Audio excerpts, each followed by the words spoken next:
Is that GE?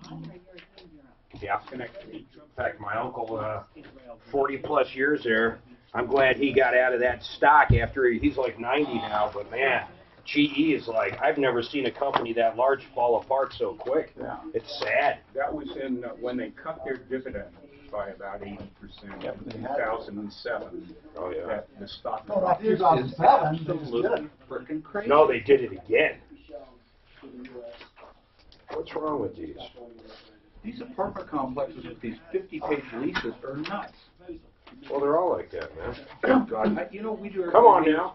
We do a one-page rental agreement in Airplane Harris. We've been doing that for 20-some years. Never had a problem. True, I'm sorry. Who should I do?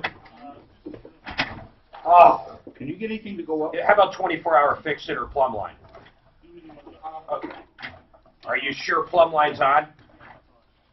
Dan, I'm not trying to be hard, but yesterday when I was sitting on that low chair, the cast pinches where my leg's high. The cast is pinching the back of my left leg, putting my leg asleep. My God, man, I have never heard of them. I have no agreement on them. I am not doing them. Honest to God, I've never heard of them. I had either Kate Mitchell, if you know who that is.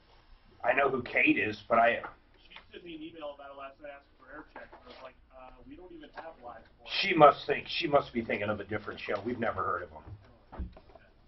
She used to stay in the Senate every time the president was born. This thing, the staff and does what he said. Around 3 dozen senators are trying to find consensus for a meeting early next month. The results are in. A survey of Inc. 5000 companies shows the top barriers to growth. It's taking finance too long to close the books. So slow to launch new products. We need to hire good people. Can't keep them. Too many disconnected systems. Oh, come on. Sounds like they've outgrown their business and financial management. Is the market up today, Dan? I didn't even look yet. Yeah, Russell's down. How about the VIX? I can't believe the volatility still isn't getting past 11, 12.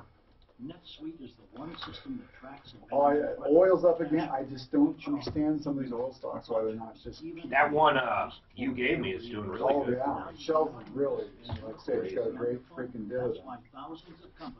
Okay, who do I want? Plumb line or? I don't give you nothing but good stuff. Ford's down. I don't think I've talked to my other buddy Dan since I bought that damn Foot Locker. My God, why would anybody go to the mall and buy shoes? Where do you buy shoes? Don't tell me you go to the mall. Skechers mostly now. Where do you buy them now? In Vegas. Okay. I buy online. There you go, right there. Hello, how are you? Oh, that's a good look. That's pretty. Well, we're apologetic about that short chair, but we're out of tolerance, and I normally sit on the short one, but It's all right. I can move this down. We just want everybody looking up at us. Well, you can call me Mikey. One of these days we'll get some real chairs. Or a couple of big telephone. They don't have telephone books anymore. That's right. That's what I need. Mikey and his telephone booth. Where do you buy shoes, Mark? I buy most of mine off Amazon. I just got these on Amazon. I go to Kohl's and I find out what New Balance I like and what size, and then I order them from Amazon. Well, like shoes, I know what size my feet are. Why do I need to go to the store? Exactly. Well, only when you switch brands. Right. But or you can order a couple and send them back too. Yeah, I had a terrible situation where I had a pair of Asics running shoes. Those are nice shoes. Yeah, I had them for a couple of years, and they're fine, perfect size. I was in Vegas, and there was not Vegas, it was here somewhere. I said, I'm going to get a new pair. These are getting old, so I bought the same design, the same size, but it was different. And it destroyed my toes. That's still weird. That is weird. Yeah, you can end up your shoes are too narrow. You can have plantar fasciitis. Do you go to Vegas a lot? Not, my wife likes to go. We're going next week, actually. Really? Super Bowl, baby. I'm going too. Are you really? Yeah. Where are you staying? Mandalay. We're going to Red Rocks. Oh, nice. You ever been there? No. It's like it's more resortish. I mean, it's got a huge casino. I think the largest sports book or second largest. But Super Bowl, man. Yeah. Is that the place that has the? No, that's Westgate that has that huge party. Yeah, but that place is kind of. Yeah. That place is kind of dumpy. Yeah, man. yeah. But yeah, you're right. They have a huge. That is the largest sports book. Yeah. Man, it's dopey. Yeah, I'm going with my brother, my mom, and my uncle. Is Gigi going? No. You're doing the Super Bowl, right? Yeah. Founder of Helix Sleep, and we know one mattress can't work for everyone. That's why we created the only mattress where the heck? for you. Go to helixsleep.com, take our 2-minute sleep quiz, In-house. and you'll build your custom mattress and ship it to you for free. Try for 100 nights, and if it's not the best sleep you've ever had, we'll pick it up and give you your money back. Go to helixsleep.com/talkradio right now, and we'll give you $50 towards your custom mattress. That's helixsleep.com. Mark, we can't do it. We had to find you a different chair. Thank you. What are you talking about? Oh, awesome. Thank you. No more Mikey. Why do we end up with, I mean, we need one real short one in there when I'm sitting there so I'm not blocking the view. Yours are bunch, that one's short. Thank you. We got way too many short ones. Is the Troubleshooter Show. Now, Tom Martino, the Troubleshooter. Welcome to the show. Tommy Boy will be back any soon. He's actually meeting one of my favorite people in the world, Frank Duran, the real estate man, and he will be back after that. But anyhow, welcome. The only show where we get directly involved, the only show where we've got this ginormous spotlight that we shine on the scumbags all over and make them run. We try to track them down. We try to recover money for you. But that's what our life is about. That is what we have dedicated our life to. Tom brought me on years ago, and I got to tell you, I'm so glad I met him about 20 years ago, and I'm so glad I got back with him a few years ago. I love doing this show, and I love working with Tom. I love learning from him, and I love every bit about helping people. You've been taken advantage of or ripped off, it's simple as this. 303-MARTINO, 303-713-8255. By the way, we have the referral list at referrallist.com. And this hour is brought to you by 24/7 Fix-It. Actually, it's Fix-It 24/7 or fixmyhome.com. But I got to tell you this. These guys have a deal right now that we have literally blew them up on. Literally. They have gotten so many calls, and I'll tell you why. It's the best deal out there. $39. They will come out and give you a real tune-up on the furnace. An absolute real tune-up. They'll actually clean the blower motor. They'll pull it out. They'll clean the burners. They'll clean everything. It's the real deal. It usually takes them 1 to 2 hours. They're not just there to upsell you. What they're there for is to get that sticker on there, clean that furnace up, then when you do need a new one, or a new water heater, or a new air conditioner, when that time comes, you're going to know who to call. And the other thing is, they've got good pricing. They're not going to come out there and gouge you or rape you or bend you over, however you want to look at it. Their pricing is extremely fair. It's good pricing. Go to fixmyhome.com, fixmyhome.com. The $39 special is the best deal out there. You're not going to find a better deal. Once again, they don't just come out and pretend to do something so they can upsell you on something. They actually do a tune-up on your furnace right now for $39. Anyhow, I digress. 303-713-8255. I got to tell you, another shooting I want to bring up real quick. You know, the deputy was shot last night. He was identified as 32-year-old Heath Gum. He's survived by his wife and family. This is according to the Colorado Police Officers Foundation. He served at the Sheriff's Department since 2013. And if you recall, it wasn't long ago, Zachary Parrish died with the Douglas County Sheriff's Department. But there's 2 people still on the loose. So if you see any of these people, they're looking for them. And let me see here. The outstanding suspects are described as 2 light-skinned black males or 2 dark-skinned Hispanic males who were dressed in all black. And, you know, we're 13, 15, 20 hours later, and they're still looking for these suspects.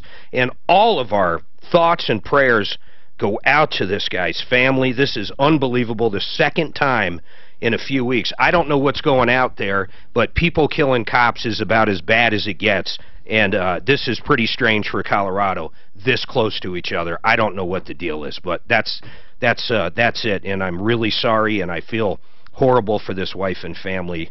And it's devastating to think about it. 303-713-8255. Let's just jump right to the phones and make it real quick. Tom, what's going on with you? Tom! Tom, oh, there we go. You're Tom. Go, sir. Okay. Hey, yeah, I was thinking about signing up with Home Advisor to get some leads, get some more work in. And I was just wondering what your thoughts were on those guys. My thoughts are I wouldn't do it, but, you know, I'm also competition. We have the referral list where we background check people. We handle more complaints from Home Advisor than they probably handle. In fact, I know they do because we'll have people call up. They'll get ripped off by a contractor, ripped off by somebody, and here's what we hear. Where'd you find them? Home Advisor. Did you call Home Advisor? Yeah, but, you know, I filled out the paperwork, I did this, and nothing's happening. They don't know what's going on. It's horrible. So, you know what? They probably have good contractors on there, because I guarantee there's members of the referral list on there. But that's what you should join, the referral list. I'll say it. That's what you should join. Why wouldn't you join the referral list? Mark, I have 2 cases with contractors. The referral list sends them leads, but they're not for what these guys do. They cannot get those leads off. You mean there. Home Advisor? I mean Home Advisors. Yeah, I'm sorry. Why are you looking at? How come you're not on the referral list, Tom? I got to ask you why. I'm just getting started here. Oh, what do you do? So, yeah, I'm a welder. Okay. Well, I'm an engineer, designer, welder. You'd fit perfect. So you'd fit perfect with us. In fact, I'm going to have Suzanne grab your information. We'll call you offline. But you know what? Okay. There's a lot of people that do a lot of things for leads. There's people that still go to Craigslist to find a contractor, which is insanity. You know, Home Advisor, I think they do a background check, but I got to tell you, I'm not so sure. I'm not positive. In my opinion, they seem to have a lot of people that shouldn't be on there. I don't know how they slip through the cracks. I have no idea, but we get an awful lot of complaints. Now, that being said, you being a good welder, I'm assuming you don't rip people off. Well, right. If they use you, then there's not going to be a problem. But what I get sick of, and Tom gets sick of, is taking complaints from Angie's List and Home Advisor, and then they don't do anything and we play cleanup. I think it's insane. Yeah. But hold on a second, all right? Okay. Suzanne, just grab his info, and we'll have Nate or Dan or someone call him afterwards. But there's no reason not to get leads from multiple places. But honestly, when people see referral lists, the one thing they know is if anything, if all hell breaks loose with that contractor, they can call up this show at any time and talk about it. There is no other forum like this. That's why referral list is so good. Think about it. We are radio with a purpose. We hold our own members accountable more than anybody. I can't say it even anymore. The best list around, the original list around, is referrallist.com. And by the way, we're going to have a huge TV campaign coming up very soon on referrallist.com. So if you're a member, or maybe you're new to the city and haven't heard of it, you're going to see it everywhere very shortly. All right, Jack, what's going on with you? Oh, Jack's got a comment on Home Advisors. Go ahead, sir. Yes, I'm a general contractor, and I tried 2 stints with Home Advisor. Yeah. And by far, it is the worst marketing that anybody could do. Why? Why do you say that? Well, the big thing is the leads. The quality of leads is very poor. They have people that aren't serious about jobs, that maybe just have a couple of questions about finishing a basement or doing a bathroom job. Then you have to pay between $75 and $80 for that one lead, and when you request a credit, do they sell it to multiple people? Are you the only one that buys it for $80? Do you know how it works? I know this. Apparently, when I talked about them one time, they didn't like what I said, so they wrote me a nice little email that says, hey, by the way, we have a patented algorithm. So that's what they told me. What do they tell you? Well, they send it to at least 3 other guys. Yeah, okay. So they're selling the same lead to multiple. Now, I'm not so sure there's anything wrong with that, because I like people getting 3 different bids, maybe 2, 3, whatever, maybe even 4. I like when people go on the referral list and call up 3 roofers. I like if you're getting your basement done, you call 3 of our remodelers. As a general contractor, I do the same exact thing. Yeah. I get 3 quotes from subcontractors to make sure that everybody's in line. And not necessarily always pick the lowest contractor, because you have to pick what services you're getting and the reputation. Sometimes if you just go with the low guy, you're going to be paying for their headaches. Okay, very cool, Jack. Hey, are you on the referral list, Jack? I am not. Okay, this drives me nuts. Now, why are you not on? You listen to the show, that's evident. You just called it. Why aren't you on, honestly? Are we perceived as too expensive? Because we're not. It's the best advertising in the state of Colorado. So, I mean, honestly, give me a real, honest answer. Why haven't you called or signed up? I haven't called yet because it is expensive advertising, but no, it's not. You know, it's not. Right now is people aren't necessarily looking for construction services right now. Oh my God! If you're a good contractor, Jack, I could send you so much business you wouldn't know what to do with. And this is Mike Wink. Wink and Wink's been on the referral list for 5 or 6 years. There's some real positive benefits from it. And when you consider, number one, that the people that come to you, it's like they're being referred by their brother or something. Yeah. So you get a high quality lead. That helps justify the cost because you're going to convert more of them into clients, and you're going to spend less time submitting bids and working on jobs that you don't get because you're going to have a leg up with those leads. Mike, it's very interesting you said that. In the world of advertising, you know, you might get 50 leads from one company and close one of them. I don't care if you're a bankruptcy attorney or a contractor, where you could get 10 leads from another entity and close 9 out of 10. Yep. And I have this argument with people all the time. Well, when we run TV, we get X amount. Well, okay, how many of those do you actually close? And you just said it. The actual lead itself is what matters. How good is that lead? Yeah. And the reason the lead is good, though, is because people know we hold our members responsible. I've had this with LegalZoom and other sites that we've advertised with, where I say, you know, your cost per lead is actually really cheap, but when you consider how much time I have to spend talking to people and then what they convert at, it's not cost effective. And this is a great conversation. Jack, hold on a second. This is a great conversation. Get his information too, Suzanne. And people might perceive of us as high, but the referral list, I got to be honest, it's cheaper than anything else they're doing.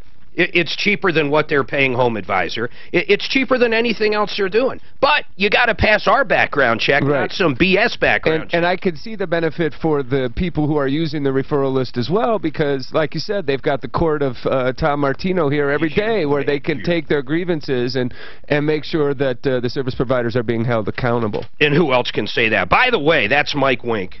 Where's Gigi today? She looks so much better than you. Yeah, she probably sounds better too, but, you know, we do take some turns coming here, and this was my turn. I love you guys for this. I say this anytime I do your spots. You guys are like a twofer. Seriously, they're two bankruptcy attorneys that are married. If one's not available, they're both on the same cases. If you can't get Gigi, you talk to Mike. If you can't get Mike, talk to Gigi. But where I was really going, and most attorneys think you guys are crazy when I tell them this, you give your personal cell phone numbers out. That's right. I said that to John Fuller and some other people, and I'm not throwing them under the bus. They have their personal cell phone, then they have their somewhat personal cell phone. Right. Let's just say that. I have only one. I have only one. Yep. All right, unbelievable. 303, Rolly wants to come on, PURIFOY? He said, Suzanne, put me on with Mark. All right, go ahead, Mr. PURIFOY.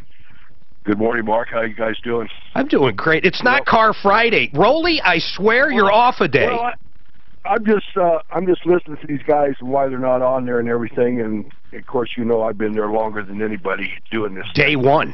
With Martino, and I've seen remarkable things over the years happen for both Tom and for me and the dealership, and it's crazy. They're truly, when you get right down to it, there is nothing like it. No. And I feel, from a standpoint of being an automobile dealer, regardless of Rockies, let me make that very clear, that we're blessed to have what we've had over the years and got to do what we've got to do, and the people that have come to Fort Lupton. You're a trouble stirrer. You're an absolute trouble stirrer, and you know, I appreciate that. I'm a bandit of my own. Yeah. Hey, so anyway, I appreciate that, Rolly. Works for Martino and for them. Yeah, they're wrong. Yeah, no, it definitely. I'll tell you who it doesn't work for. Speak of the devil walking in the door.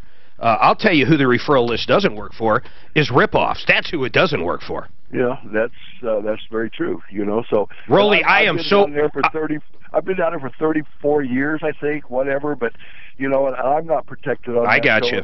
If somebody's got heat with me, bring it. Rolly, you know, it's just. I appreciate it. I am so far back, though. I'm going to get shot by Drew. Hold tight, everybody. Hang on. We're going to take a quick break. Tom's coming right up. 303 Martino.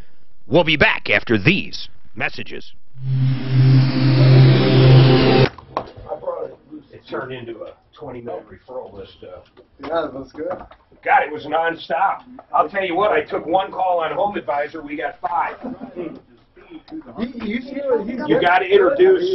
$75. You got, Dan, not only that, $55. and they sell that same lead to 4 people. Oh, Right, yes, well, because that's we're actually contractors. going And then for my other favorite people- You got to introduce Common Man. happens to be during Dan? the Nice. So there. 24-hour fix-it was the top, Yeah. and Frank Duran is done. Brought to you by 24-hour fix-it. That's done. Brag about that. Oh yeah, big time. And then Frank Duran I did. Furnace check. $39 real tune-up. Why? Is that not supposed to be what? I mean, the blower motor, blah blah blah. No, I know, but that's somebody that you're not locked in, are you? Oh fuck yeah, I had to get through this. Make sure, man. And I will tell you, I'm definitely logged in. I had to buy a box up. it's hard to get a place to smoke. Did you tell Mark that? Yeah, so Mark, he was at Red Rock for the Super Bowl. No, I said I was. I was in Vegas Oh. for the Super Bowl last year. But I'm just saying the casinos monetize space basically during the bowl. So you might want to pay to like go to a party or something so you have a place to be. Red Unless you're gonna Rocks, like Red Rocks is so far off the beaten path. I'm hoping most people that fly in go to the Strip or there. What I'm afraid of is the local. I'm just saying, be careful. If you're gonna not pay to be someplace, carve out your spot early. Yeah. Because I was I like flabbergasted because I figured we're so big. Like, how can we not find a place to watch a game? And all of a sudden, it's like, yeah, we go up to. And it's also Chinese New Year. Oh, there you go. Is it really? Do you think that will contribute to the crowds? Yeah. Interesting. Wouldn't you just want to watch Super Bowl in your room? No. There's a vibe there, which it's almost like being at the game. I know, but you don't get to look at the game and stuff. Yeah, there's plenty of TVs there. Diamond screens, yeah. No, because everybody's yelling. I like that. I to me, love that. that's what makes it. I like the carnival. What I'll do, we play, Suzanne and I will sit down and play like, trifectas. So the only spot done just a is- drink-free beer, really. The only spot done is So I we'll like carve the it out and sit ponies there. too. Yeah, Mark, there the you go. only one done is fix it, right? No, and Frank Duran, the real estate man. Oh my God, okay. Well, I had to explain where you were, so. Whoa. What did you say? I just said he was meeting Frank Duran. Oh, okay. Ooh. Uh-oh, you didn't tell me anything, now say I it. just don't want to say anything about the show. Okay, so we're not, okay, gotcha. Mark, next quick question. Of course. If I hear something that I actually can give positive. Boom, jump in. Yeah, I'll explain that. I'll explain that to you, sir. Oh, yeah, absolutely. You just gotta hit that. Hit the button. Not until I introduce you. Did you introduce him at all? Not Say yet. anything at all about Common Man? Okay, good. Everybody knows Mike's here, though. No. I haven't met Mike. I've met Gigi a lot of times. Good to meet you, Clint. You like Gigi better, I'll be honest. Yeah. They already gave me crap about that. Gigi's got that kind of personality. She is good. I gave out my cell phone number. What's that? I gave out my personal cell. Yeah. I give it out too. Kind of crazy people. I give yours out too. Why do you do it? I don't care. What are you, crazy? Yeah, So I I give it on the air? Sure. When Clint's not here? Oh, boy. Clint, you never, trust me. If I said my deputy Clint, when he's not here helping us, he'll help you directly. Oh! You can always block him. Yeah. Let it go to voicemail. Yeah. I'm just a real fussy neat guy. I gotta buy this. Okay, we're ready.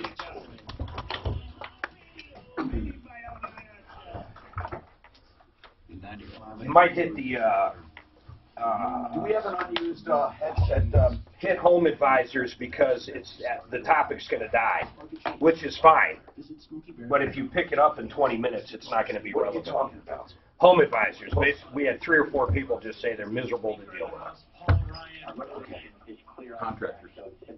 Yeah, they sell leads to 3, 4 people, blah, blah, blah, blah, blah. So as soon as I had the first one do it, then I got a bunch of comments. I don't have a No, I have the adapter. I just want to have time. Yeah, but Somehow this is a giant long. dude, after the show, around. Mornings 5 to 10 on Denver's Talk Think Station. Clay America should come on referral list? Absolutely. Absolutely. Hi, I'm Tom Martino, your troubleshooter. Welcome to the show.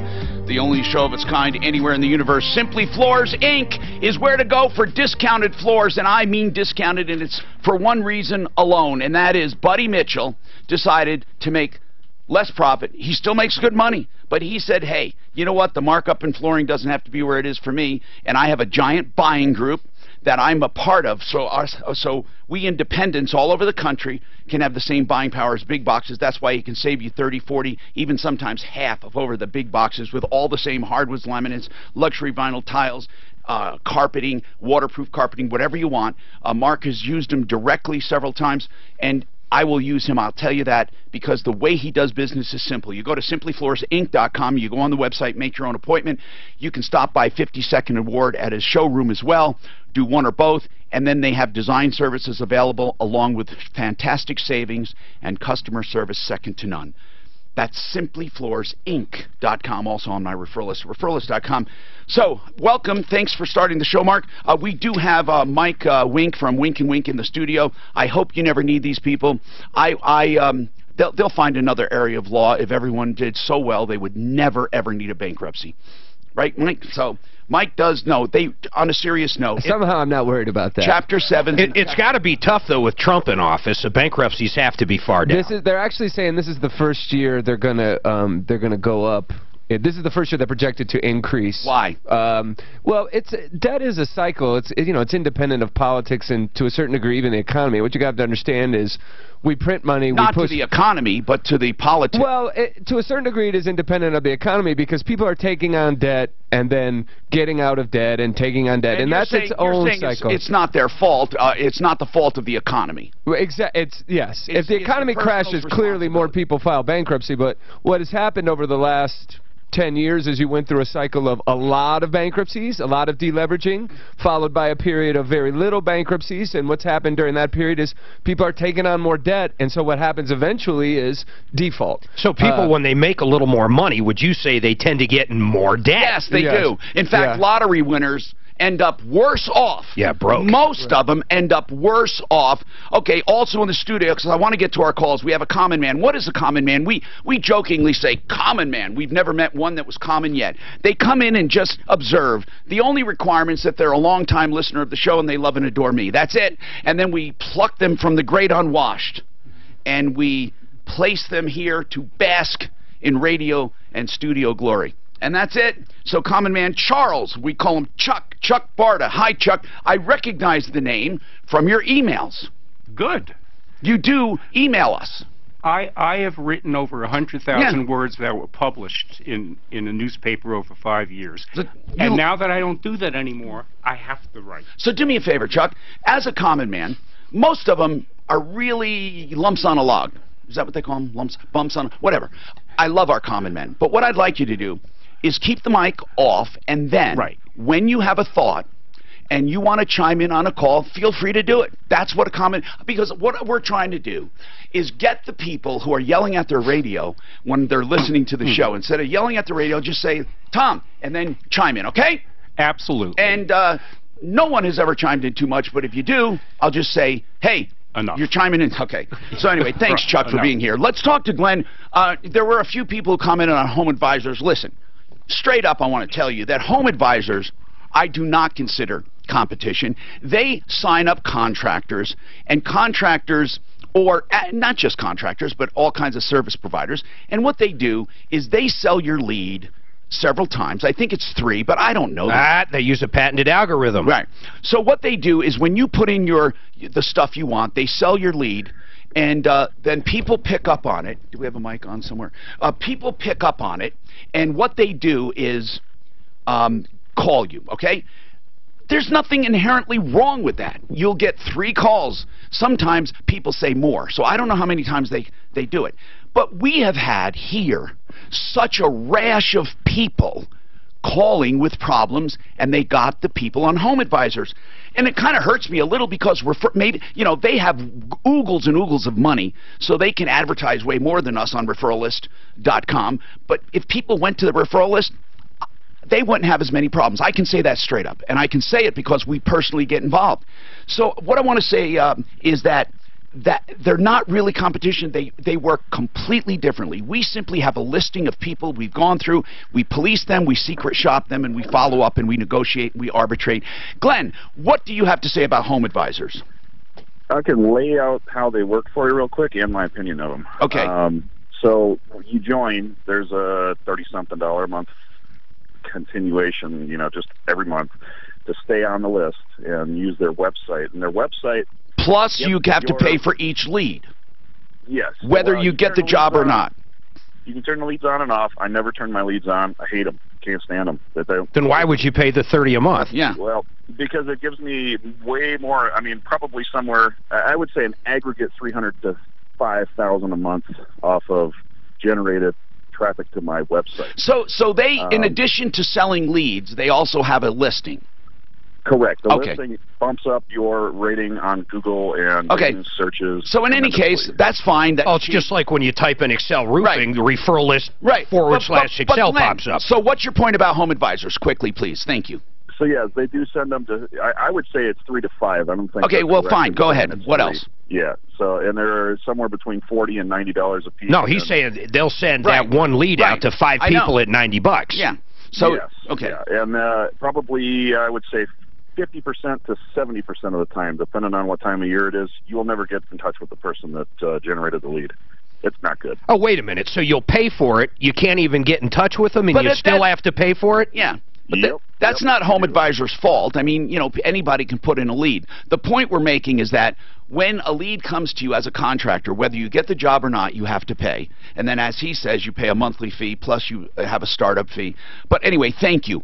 Maura, what's going on with Maura? What's happening? Maura. Hi. Am I pronouncing your name properly? No, you got the name right. What's going on, Maura? What's going on here is I have an issue.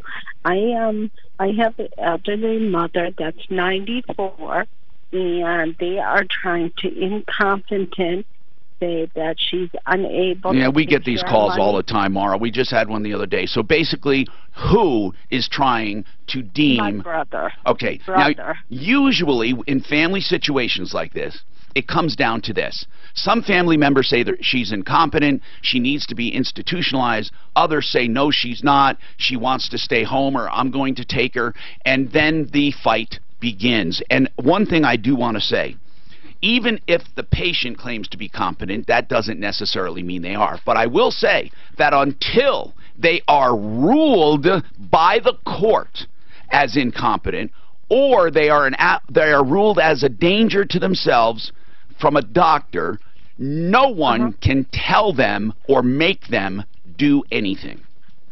Okay. So right now, you're 94. I want to ask some basic questions. Your 94-year-old mom, where is she living? Right now she lives with me, but she's in the hospital right now because she fell.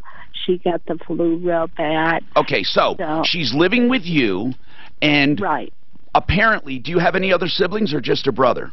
I have a brother and a sister. Okay, do both of them agree that she's incompetent?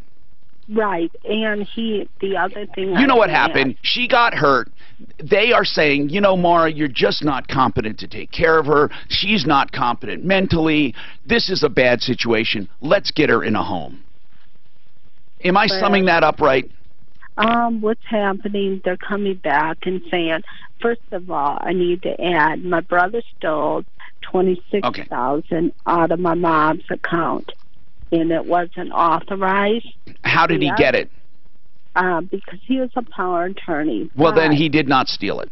Legally, he did not steal it. He did have authority. Unfortunately, in cases like this, you might be completely right, but there's nothing you can do about it. If he has authority, I had somebody working for me. They used to write checks for liquor, but because they said she worked here, she had apparent authority. So, which is insane. Yeah, and so here's the deal. You can't do anything about that. What are you calling about today? Do you want to keep your mother out of a nursing home? Right. She has a condo, and she pays her property. Do you live in that condo with her? Yes, I do. I'm her number one. You have a vested interest in keeping her out so you can have a place to live, right? Right, exactly. But the other thing I have in authority. So where would you go if they got rid of the condo and put her in a home? Where would you go? I have no place. Right Is now. that why you're calling? Because is it more? Here's what I'm getting at, Maura. What's your angle? Are you calling for the goodness and the best interest of your mom, or are you just afraid of losing a place to live? Or both? I don't. Okay, hold on. Thanks for being honest. Hold on. These situations are almost insolvable.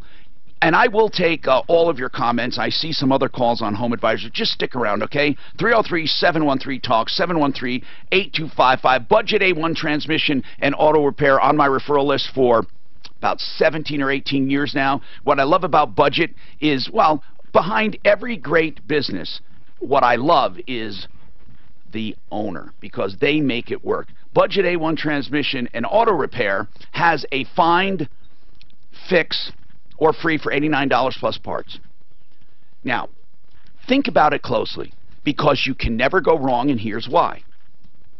If they don't fix something because it's a major problem, and they say, we can't possibly do this for $89 plus parts, they're going to tell you why in writing, a detailed diagnostic. That alone at places can cost you money. This is free if they don't do the work for $89. So you have an absolute price of $89 plus parts, or the call is free, but you get a full diagnostic, and that usually takes an hour or more. 303-781-9858. They're on Santa Fe, just south of Dartmouth, on the west side. You'll see their name, Budget A1 Transmission and Auto Repair, also on my referral list at referrallist.com, 303-781-9858.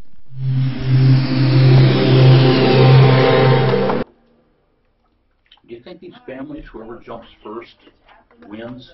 Go get power attorney, go get guardianship. Say it again, sir. Taking a budget would be a good thing for their 89. Is it just a check engine light? And what, the Santa Fe? How many miles are on it?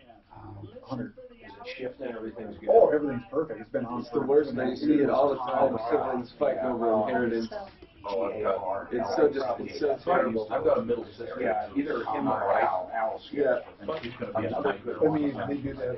Yeah. I don't know what it is. Yeah. Well, that's the best way to do it, is to document as much as you can to limit any room for fights.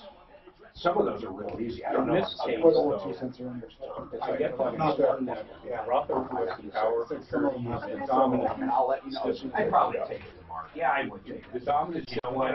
if they my guess is, that'd be he's a trying good to, deal. look, I practice internal medicine. Because the parts are going to be. Are you a doctor? Yeah. Oh, cool. I have a, no, I don't. I'm kidding. Everyone does. Can you look at this? What kind of medicine? Internal medicine? Internal medicine. Exactly. Is that like a GP? No, because a GP is there's no such thing as a GP. It's family practice. That's true. Okay. And family practitioners have rotations in their residency in every field. Okay. Internists deal in the field of medicine, gastroenterology, cardiology. All cardiologists are internists. All gastroenterologists are interns. But then they go on to be board certified in a certain area. Exactly right. So, and the thing is, in the old days, when actually doctors were able to practice like doctors, take care of patients, see patients in hospitals, not just have a hospitalist see them, you got involved with the families. Constantly, you got involved with the families. And you knew what was going on in those families when it came to, there's no solution when three people all think they have the best interest of the But person. whoever jumps first, it looks like seems to win. Whoever gets the power of attorney, Well, that's not always true, because seems like at least they get the upper hand. well, they do get the upper hand. But people take this competency thing too lightly. If you have your parent ruled incompetent and you're a guardian, they're your child, and you're locked down until they die. Right. I mean, you are responsible, and they can't make decisions. You don't want to do that to someone who can think. Now, there are people who are immobile but still competent, or slightly senile, still competent. That's where the power of attorney comes in. People misuse powers of attorney all the time. Right. You know, well, you guys are too. Well, you probably know that as a doctor. But Mike, you know, they think the power of attorney is almost like a proxy. Right. It's not. All it is to do it in their stead, period. That's right. Yeah, what they want. Right. It's not your own decision. Right. Oh, that's a good way of wording it. I've never. Well, and then in a situation like that, you could spend a lot of time and find out that maybe the brother spent that on something legitimate for the mom, and that woman just doesn't want to hear it. You know, you stole it. It's like, well, I put it here, you know. As Mark would say, I got to tell you, and I picked up that expression, but really, these family disputes, they're impossible. There's never one, well, actually, there is always one more right than the other. You can pick them up. Yeah, there's no doubt, man. But the legal, you can tell who's looking for the money too, generally, if there is money. But that doesn't mean we can fix it. That's right. It doesn't. Well, we fixed healthcare, so why can't we fix this problem? Yeah, we fixed it, didn't we? Yeah, we fixed it good. We tuned it up. All your favorite music, all your favorite stations, all free. I like this guy. The biggest new releases, and iHeartRadio is the only music app that gives you The scary thing about the healthcare system is the press is not reporting major things that have happened in the last few years. Well, let's talk about it. That's why you're here. Yeah, well, fraud in the literature, healthcare literature. I'm sorry, I heard this commercial. I just did one. I tried to stage more. $89 plus parts or free. But you get more so, free. When you say fraud, in billing or an actual practice? No, that's a separate fraud. I'm talking about the medical literature. Like what? Journal of Medicine, Lancet. What do they do? Give me an idea of fraud, an example. They just doctor data. And the three most powerful people in medical literature are the editor-in-chief of the New England Journal, which is in the United States. Something's dinging over here. No, this is mine. Oh, okay, I good. can tell you that for sure. Okay, because I keep thinking it's this, and I just turn on the off. Okay. And the editor-in-chief. Maybe it was him the whole time. No, it wasn't. No, it wasn't. It wasn't the other way. No, mine went ding, ding, ding, ding, wouldn't stop. This is me, right? Hi, Tom Martino. Plumline is offering a Find Fixer free. I love these. I'd like to say I kind of invented it. That's why Budget A1 Transmission Auto Repair is doing that one. I love this Plumline one, and I'll tell you why. Because electrical is a mystery. And when people have electrical problems, it's the thing they won't address. Plumbing problems they address right away, no hot water, stuff like that. But when you have an electrical problem, you kind of like turn off the light or don't use that outlet or just kind of avoid it. You kind of like look the other way and go la, la, la, la, la, la, because electrical problems are just very, very mysterious, and you never know what it's going to be. So here's what Plumline is doing. Find Fixer free. $149. It includes parts. They will, for $149, find and fix your electrical problem. For $149, or it's completely free, and they give you a written estimate of what the major problem is. 85% of the problems can be taken care of for $149. So you know you'll never spend more than that. Because if it's a major problem with multiple circuits, they will give you a detailed report as to what needs to be done. And that alone can take time and time to track down. So you are getting a value either way. $149, Find Fixer free. PlumlineServices.com. 303-586-1086. 303-586-1086. Okay, James has a comment on home advisors, and then I'll go back to Maura with a few more clarifications. We're trying to work behind the scenes on that. James, what is your comment, sir?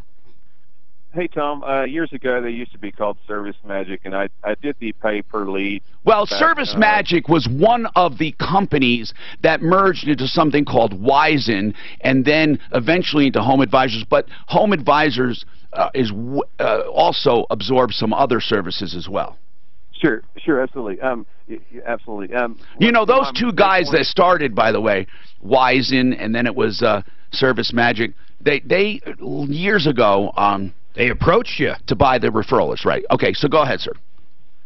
So, you know, we would pay for, you know, a long time ago, it did work years ago. I would probably say 7 or 8, 9 years ago. It did work when you did pay for leads and you had a pretty good chance. But as the other gentleman was saying, it's just not at all like it used to be. I refuse to do now business with them just in general, just because of their sales tactics and the way that they do business to the vendors themselves.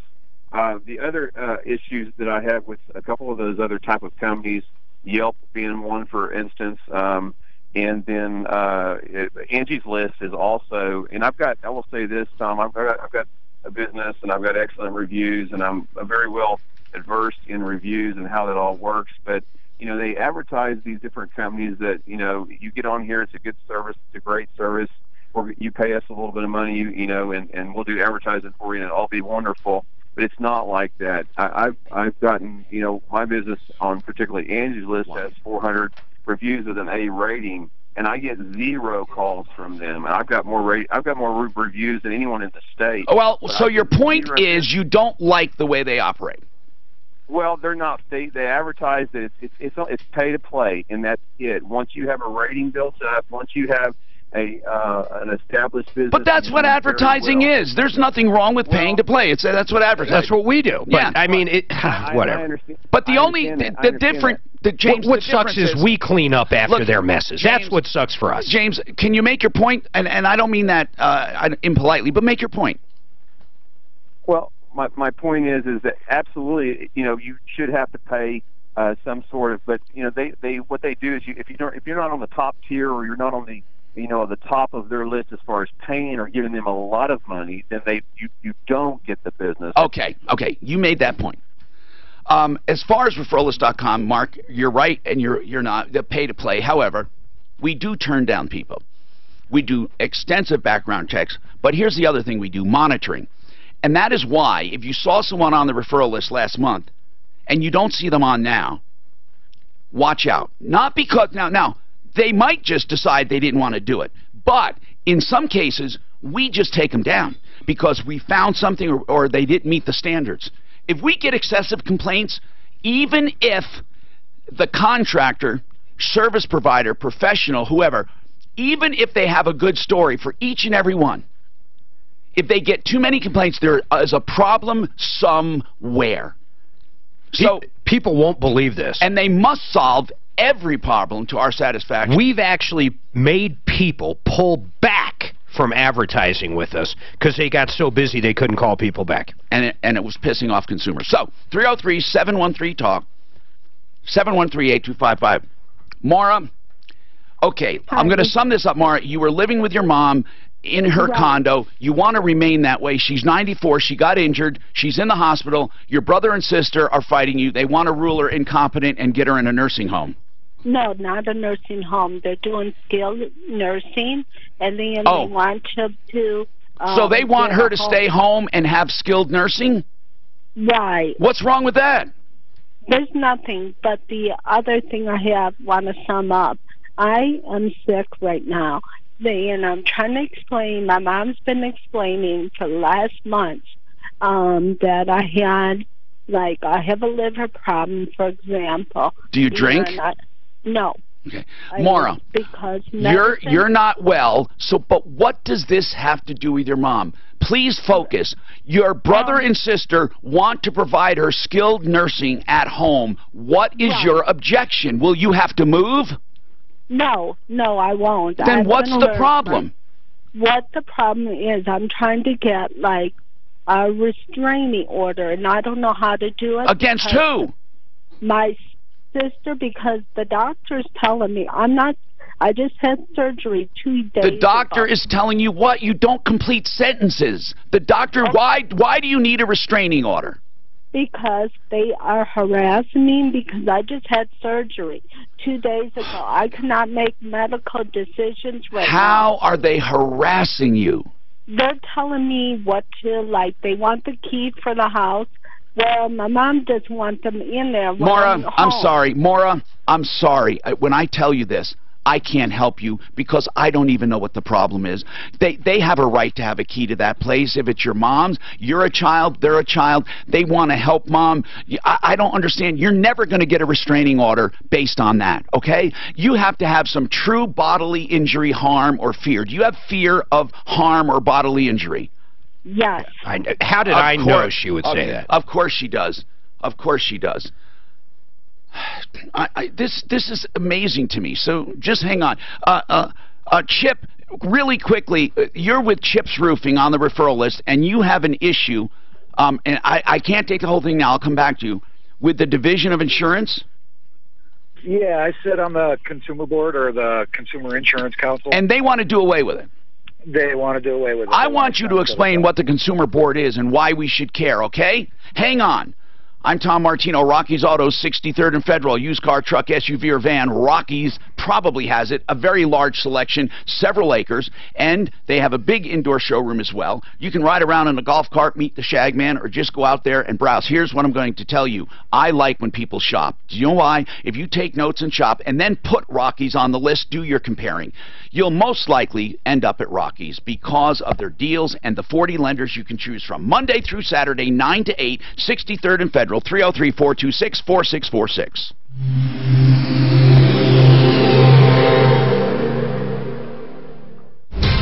From the L&L Heating and Air Conditioning Traffic Center.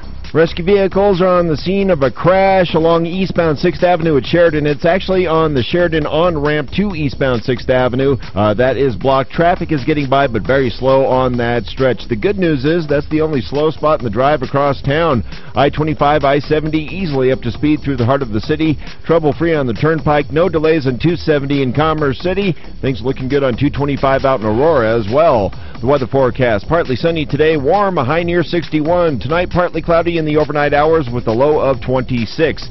Right now, mostly cloudy in Denver and 46. With your traffic and weather, I'm Pete Wagner, 630 KHOW. This report is brought to you by Walgreens. Looking to save money on your Medicare Part D prescriptions? As a preferred pharmacy, Walgreens offers copays as low as $0 on Tier 1 generics on select plans. Switch your prescriptions and start saving today. Walgreens, trusted since 1901. If you need to spruce up your kitchen, Art of Granite. They do natural stone and other solid surface countertops. You can see them all at their beautiful showroom. They also do cabinets. What I love about Mitch is how he does business. It starts out with a phone call, 303. And they all want to tell you their world history. Oh, yeah. Doctor, how long you been retired? 10 years. Can I mention you're a doc? Huh? Can I mention you're a doctor? Sure, why not? I am. Where'd you go to medical school? Oh, I have a very complex background. I got my PhD first. Oh, you did? Brown, yeah. In what? Chemistry. Okay. And then I worked for Pfizer, drug company. And then I decided, I said, these guys that I was dealing with made more money than I could ever make as a PhD chemist. How long did you had to go to a full medical school? Well, I went to a special program. It was less, because I had a PhD. Right. 2.5 years. And then I did a residency in Pittsburgh. And then I set up a private practice in southern New Mexico. Best thing I ever did. Where in southern Mexico? Las Cruces. Oh, yeah. And I like that place. Is that good weather year-round? Oh, yeah. How far south is it if you join line to Florida? I don't know. Oh, it's not on it. You can't get to Florida. What? I wonder, this is what I'm saying. You don't have to drive that far to get to it, yet it has really nice weather. Of course. Well, yeah, it's Roswell, but way more pleasant than Arizona. Well, yeah. I also, after I retired, I lived in Mexico, on the coast of Mexico for 3.5 years. Are you alone? You know, no, my wife actually. And got kids? Yeah. Any doctors? No. We're in Mexico. We're in Mazatlan. Oh, yeah. Sinaloa. The home of the Sinaloa cartel. Exactly where I heard that's a timber thing. You don't think it is now. You don't It think is. it Okay, we left, even though why would drugs put that? Well, I gotta look at it. I heard that if you show any wealth if you're American, you're in danger of kidnapping or extortion or frauds. No? Well, you are in danger of that, but if you actually live there, not just as a tourist, You search for the highest. you learn those things very quickly. And the truth is, they don't go after wealthy Americans down here. I'm sorry, 26. Because wealthy Americans don't have the wealth that's wealthy in Mexico. What do you mean? You know, Just people don't talk about their money in Mexico, but when they all have there's going to be a crash. heavily tinted SUVs, Oh, yeah.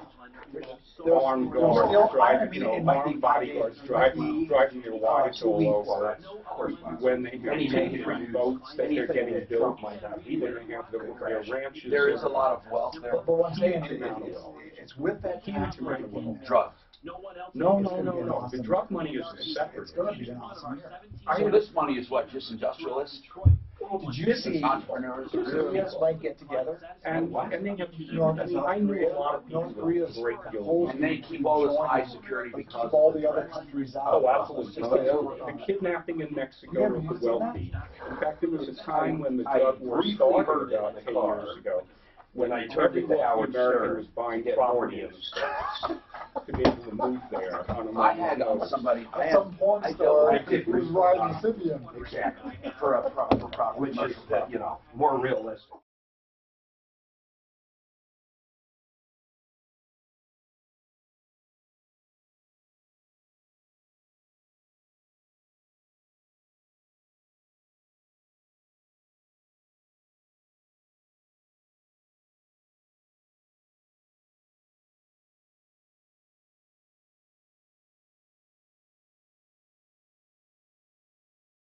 Martino Troubleshooter, 303-713-TALK, 713-8255. Art of Granite for countertops, cabinets, just a small markup on cabinets, and countertops wholesale all the time, except for the fabrication and installation, which he charges a fair price.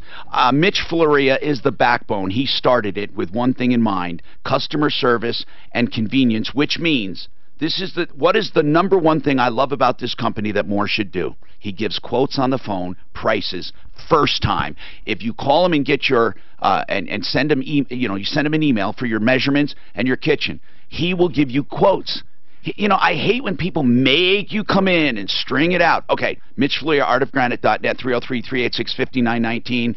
He will do the bathroom free when you do the kitchen at the same time, and also he tears out and hauls away everything free 7 days a week. Denver and the mountain communities, 303-386-5919, artofgranite.net. Don't forget our guest today, Michael Wink, and we're talking. I do have some email questions for him we'll get to.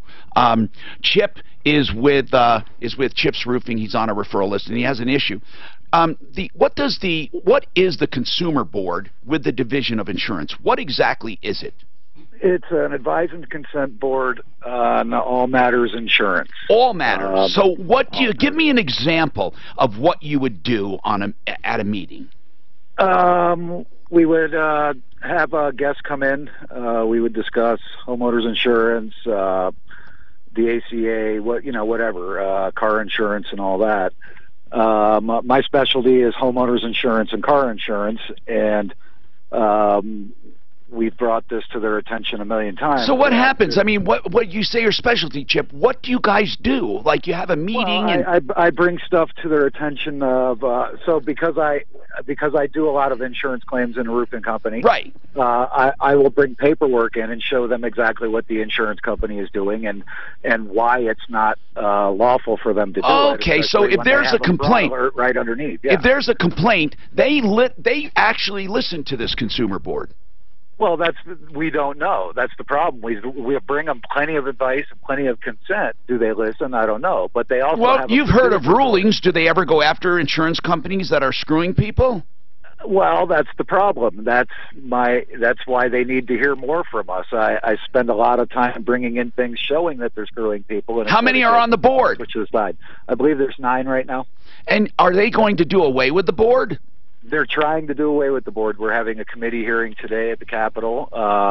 So what would you like? What is your message, and what do you want us to do?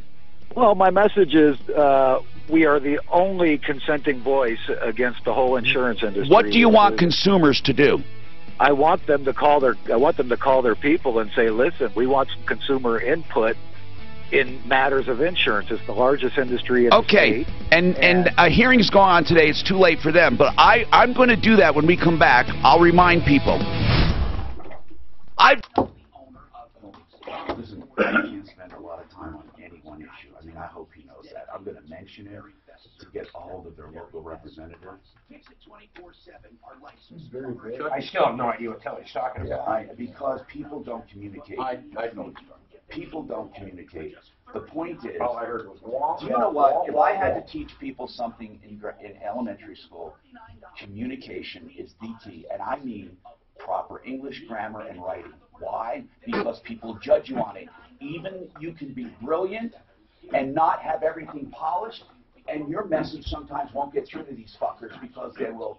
But if you can hold their attention. Well, I know there are exceptions, obviously, because most billionaires are not necessarily even well spoken. I mean, they get the job done. I understand that. But do you realize what it means to communicate effectively?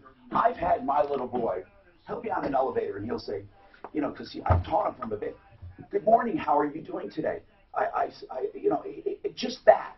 They go like, because it's coming out of a 10-year-old, it's like. It's weird. Yes, but brings in you manners. know, it's not even manners, although that plays into it. But when now, this guy's trying to explain something. He's supposed to say, what's up?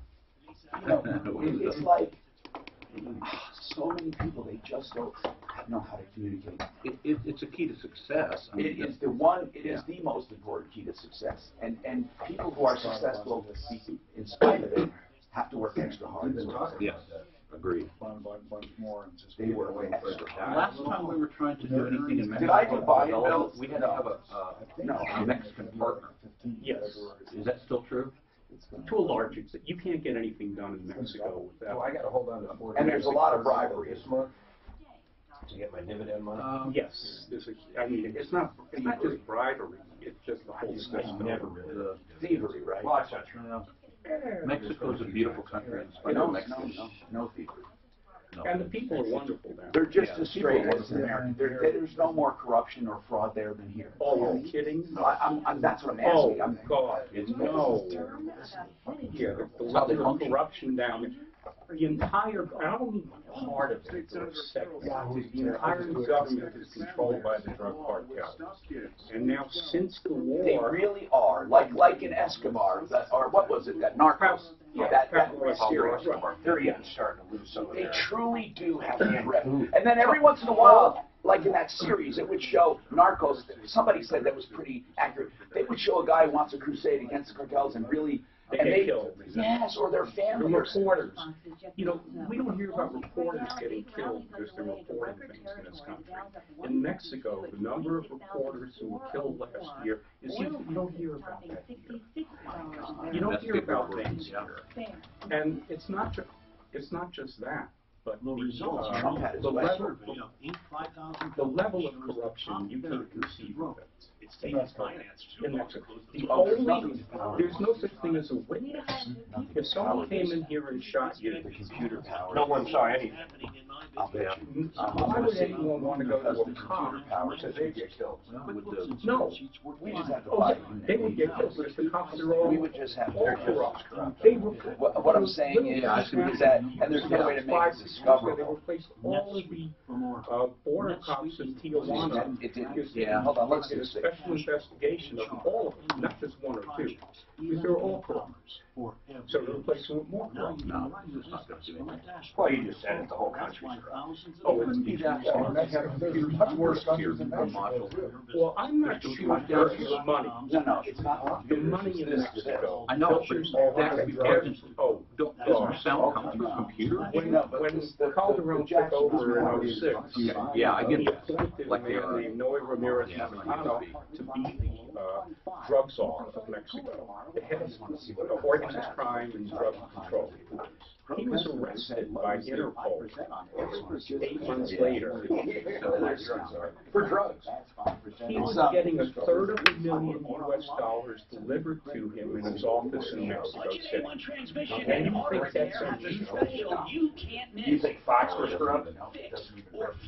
He was rich. You know, he had American Mobile, telephone system. He didn't complete a diagnostic report, so even if they I can't never fix thought he it, was at least you'll know they've Like taken Carlos all the unknown. But it's the politicians. 303-781-9858. And then 303-781-9858. and you read it, and I read Mexican papers. The thing is, no one ever goes to jail in Mexico. There's no such thing as a witness to a crime. I mean, the number of killers in Mexico is unbelievable. Yeah. And they see you in broad daylight. They don't wear these woods. They don't do that. They just come out with some guns and usually 5 or 6 people get out of it.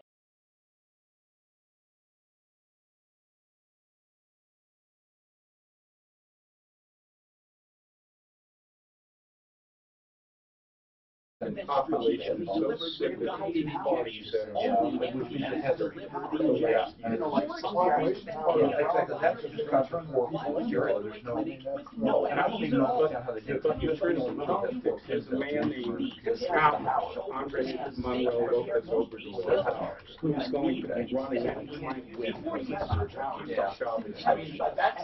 Can you imagine have that on our border? Like Hugo Chavez. No, I think 9 times. I mean, I have one at home. He tried to run over to run over us. It will.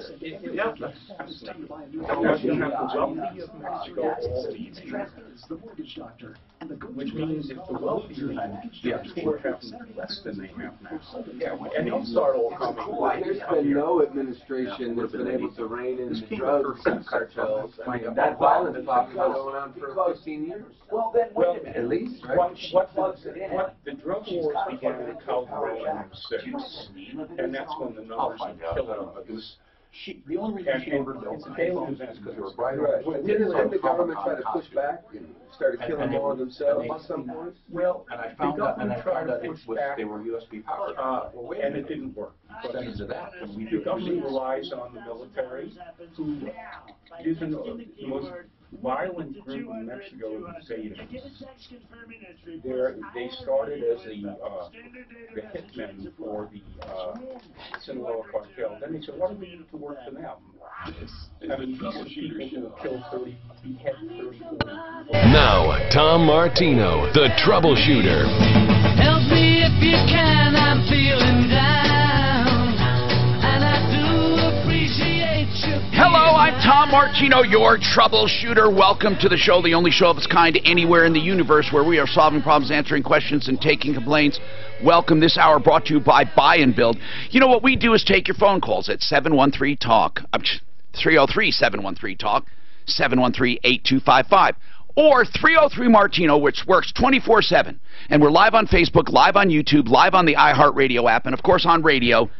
So, KHOW is here, KRDO Radio in Colorado Springs, and this hour, I say, brought to you by Buy and Build. Why should you care? Because if you're looking to build anything or improve your house, you should go there or have your contractor go. Contractors go there all the time. It's even below wholesale. Courtney Pierce has built a big, giant, ugly warehouse, 4,800 square feet on 4,800 Washington Street, where they buy end lots, overstock, very rarely seconds, but most everything is first quality.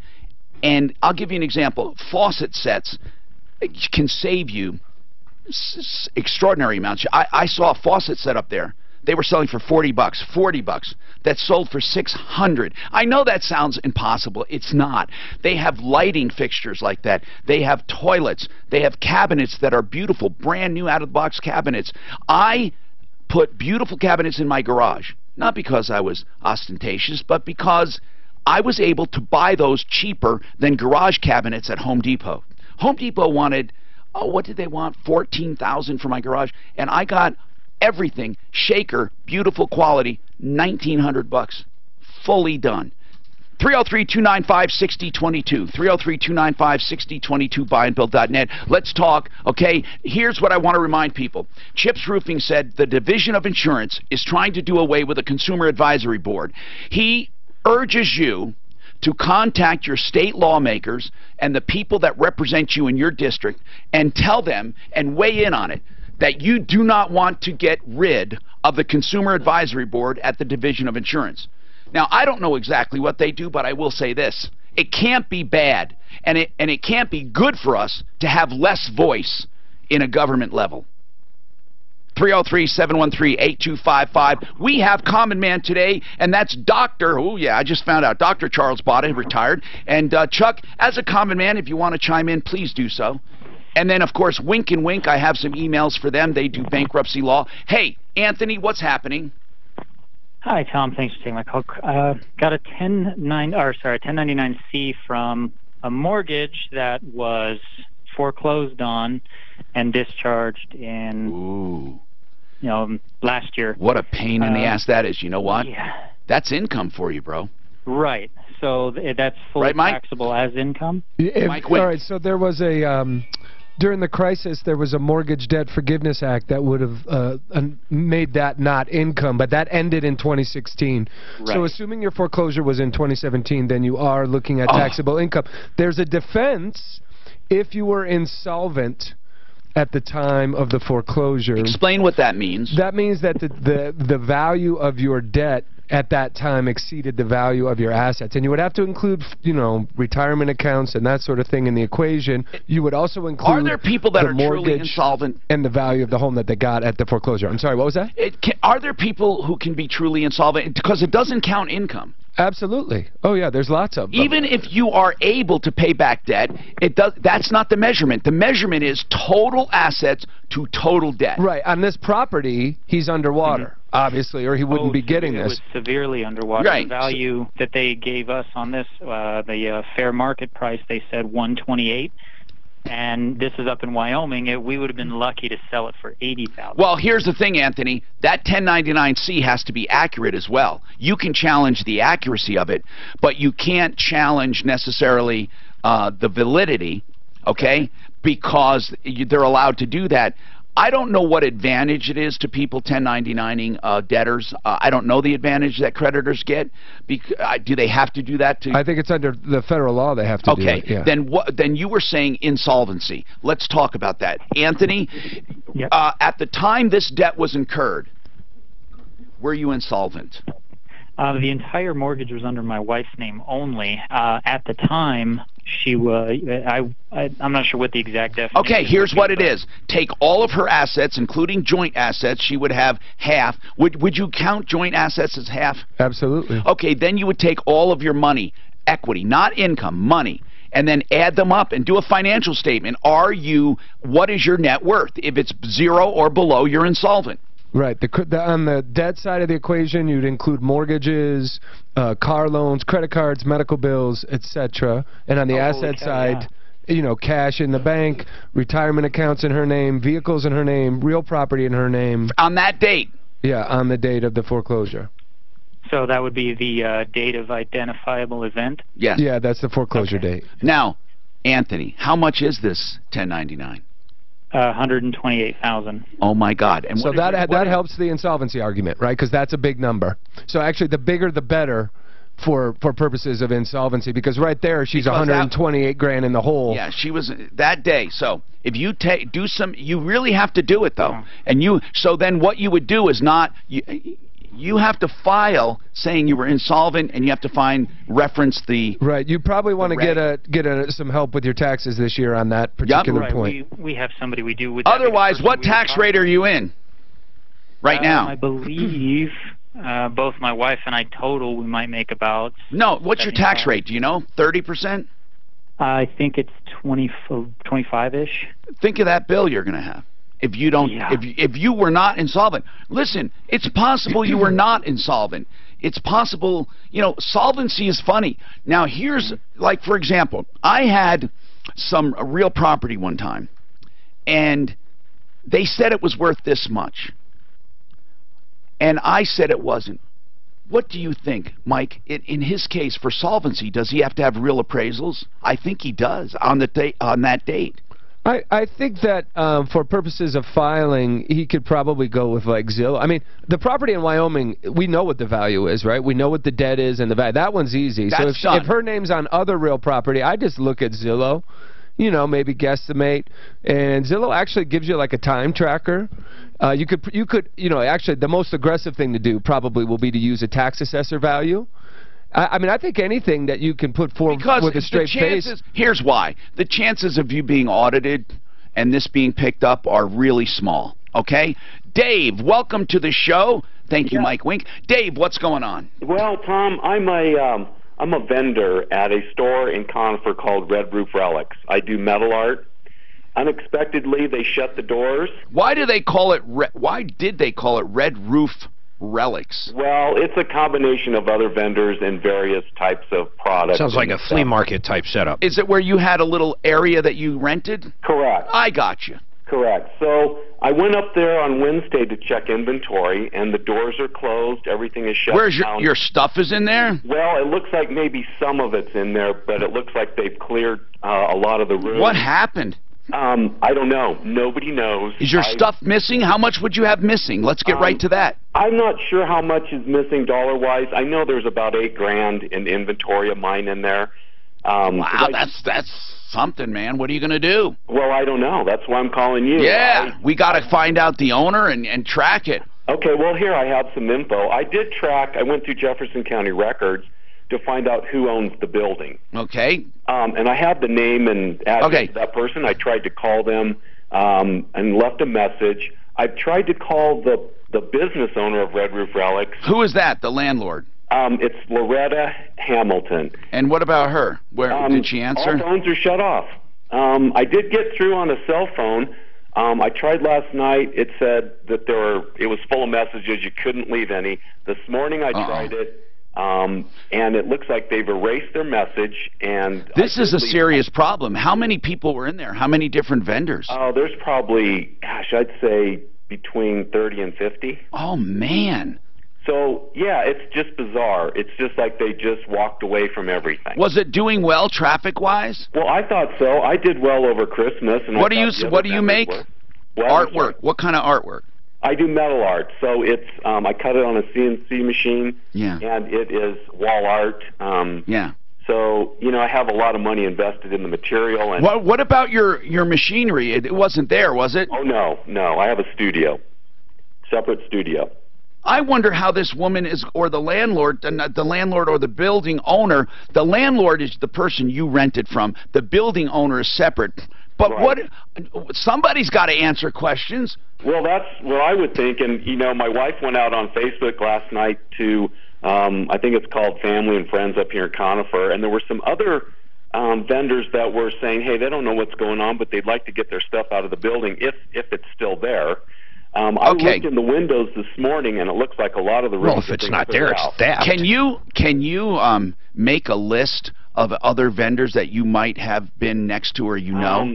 I don't have that. None, not one person. How would it get opened up before? Do you have a rental agreement or anything in writing from this place? I do. Yeah. Well, see, they opened up typically at 10 o'clock in the morning. They were closed on Tuesday. But who opened it? The owner or one of their... Well, I'm trying to find out what would stop you from getting a locksmith and going in if you have a right to be there. That's what I thought, because actually it's pretty... Yeah, but your stuff isn't... You can see that it's clear, right? See, it's clear. I'm sorry, what do you mean? The floor, there's nothing He said there. his stuff was there. No, he said it's there. Cleared out. I did see some of my stuff hanging on the walls, but some of it is missing. So but you do have a right to be there. I do. Yeah. Well, that's going to be a lease. If I were to go get a locksmith and go in, I'd be okay? Now, I'm not telling you that. What I'm saying is, if you have a lease and it's lawful and you were not evicted, yes, you have a right to peaceful, quiet access and enjoyment. Okay. Yes, you do.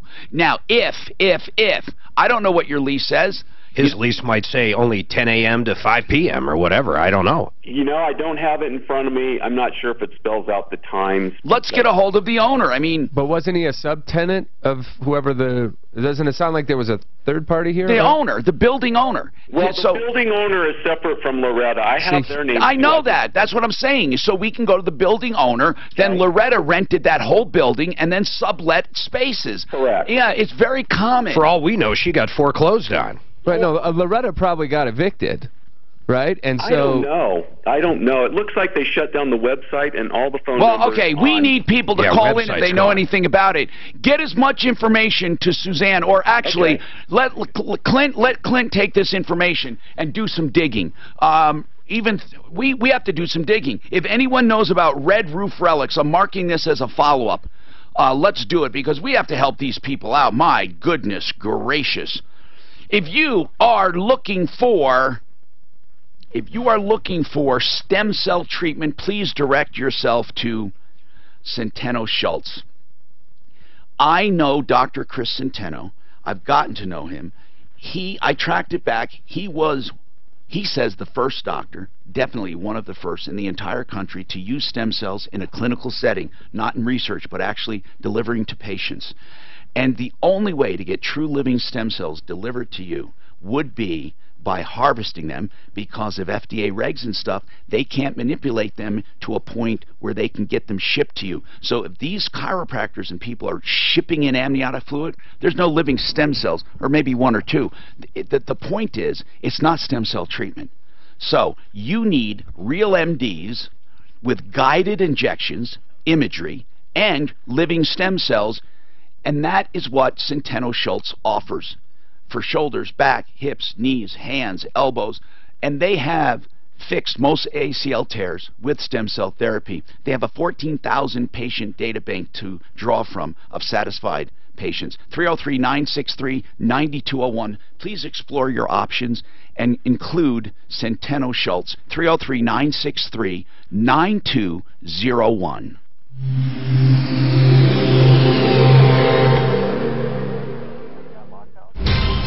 From the L&L Heating and Air Conditioning Traffic Center. No major problem. Agreement with her, the landlord might have no direct relationship with that. May not have any obligation. This guy's screwed. Oh yeah, no, but I mean, I don't know if he has. I don't know what his recourse is against the landlord. As far as getting in, unless he's notified and has an eviction, he definitely won't be committing a crime. How are they going to get him for a crime? If he has a landlord, it'll be a civil matter maybe, but he has a landlord and a lease. And you know, he wasn't evicted. Right. So the building owner truly can stop him, but he's not there to stop him. So what would the building owner do? Report what? Break and entry? And then he shows his lease and stuff, and you know what police will do? Oh, it's a civil. But even worse, what happens if the stuff's gone? Yeah. I don't know who's responsible. Because he is saying, all If he's the saying landlord is stuff's gone except for the shit on the If the wall. if the building owner evicted, that My guess, I don't know for sure. My guess is the landlord, the building owner, takes the property as a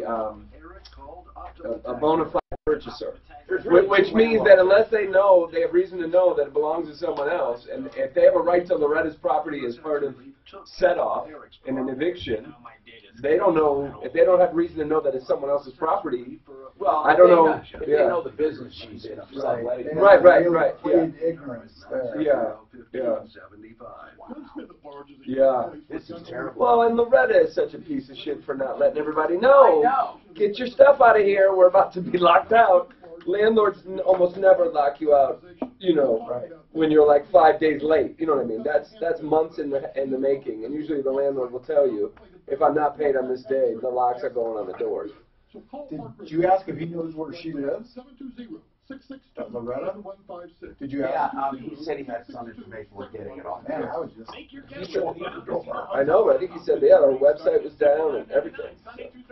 Stay in one of our comfortable hotel rooms, steps away from the action on the casino But floor. frequently, don't people like that they skip town? Well, so the problem is that, you know, the problem is that when things get tough, a lot of people, they don't, you know, they make it worse by not communicating, right? She could, look, people would be pissed at her if she says, I'm getting evicted. Well, what all the money I paid you? It's like, well, you know, but if you want to get your stuff or don't you? You know what I mean? Right? Yeah. So it's like you got to eat a little crow to do the right thing and tell your clients that you're going under and they need to get their stuff. Make sure we're doing what's in your best interest. I'm just waiting to comment on some kid who gets hit in the face by a baseball and loses his front teeth. That's my area of expertise. So could you the plan, you know we had that one, right? Yeah, right. They could have got it in there? That's not the point. Well, first of all, that whole issue is covered by the Emergency Medical Transfer and Active Leave Act and Active Labor Act of '96. Everything that she brought up is covered by that law. The issue is, in trauma, you almost always, before you do anything reparative, you want to let the swelling go down. It's not an emergency. You know, you just can't put the teeth in if his jaw was, or his gums were damaged. And it's not an emergency. But should they have sewed up his gums? Let me tell you, I would never have done that simply because I don't know how to do it. If I knew how to do it, maybe I would have. But I would have called a maxillofacial surgeon and say, let you be good.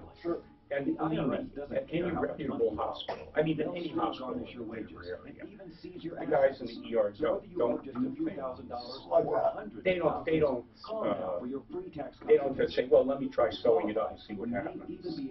They probably knew that that was the appropriate care for that. And they did it.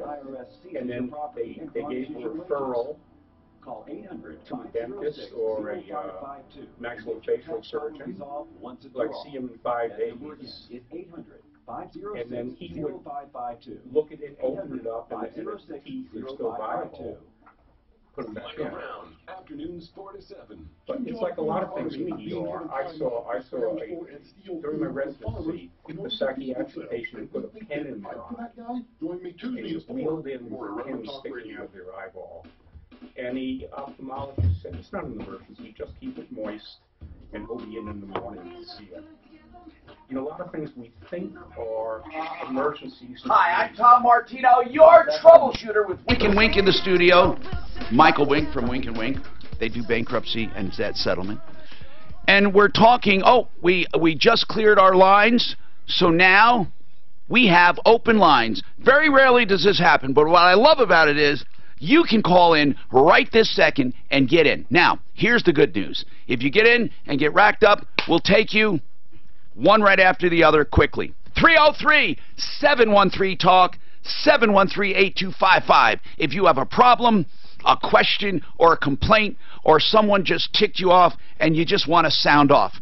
What I've always loved about this show is the communication, because even if we don't fix that one problem, we let others know that people can't get away with it. And we have a lot of new people for the Sleaze Brigade that we've been gathering. And Dano, you've been taking notes, Deputy Dan. And does anyone stick out clearly? It was that one roofer. What about the guy that brought back stuff to Home Depot? Who was that? The guy that brought stuff back, Mark, do you remember, to Home Depot?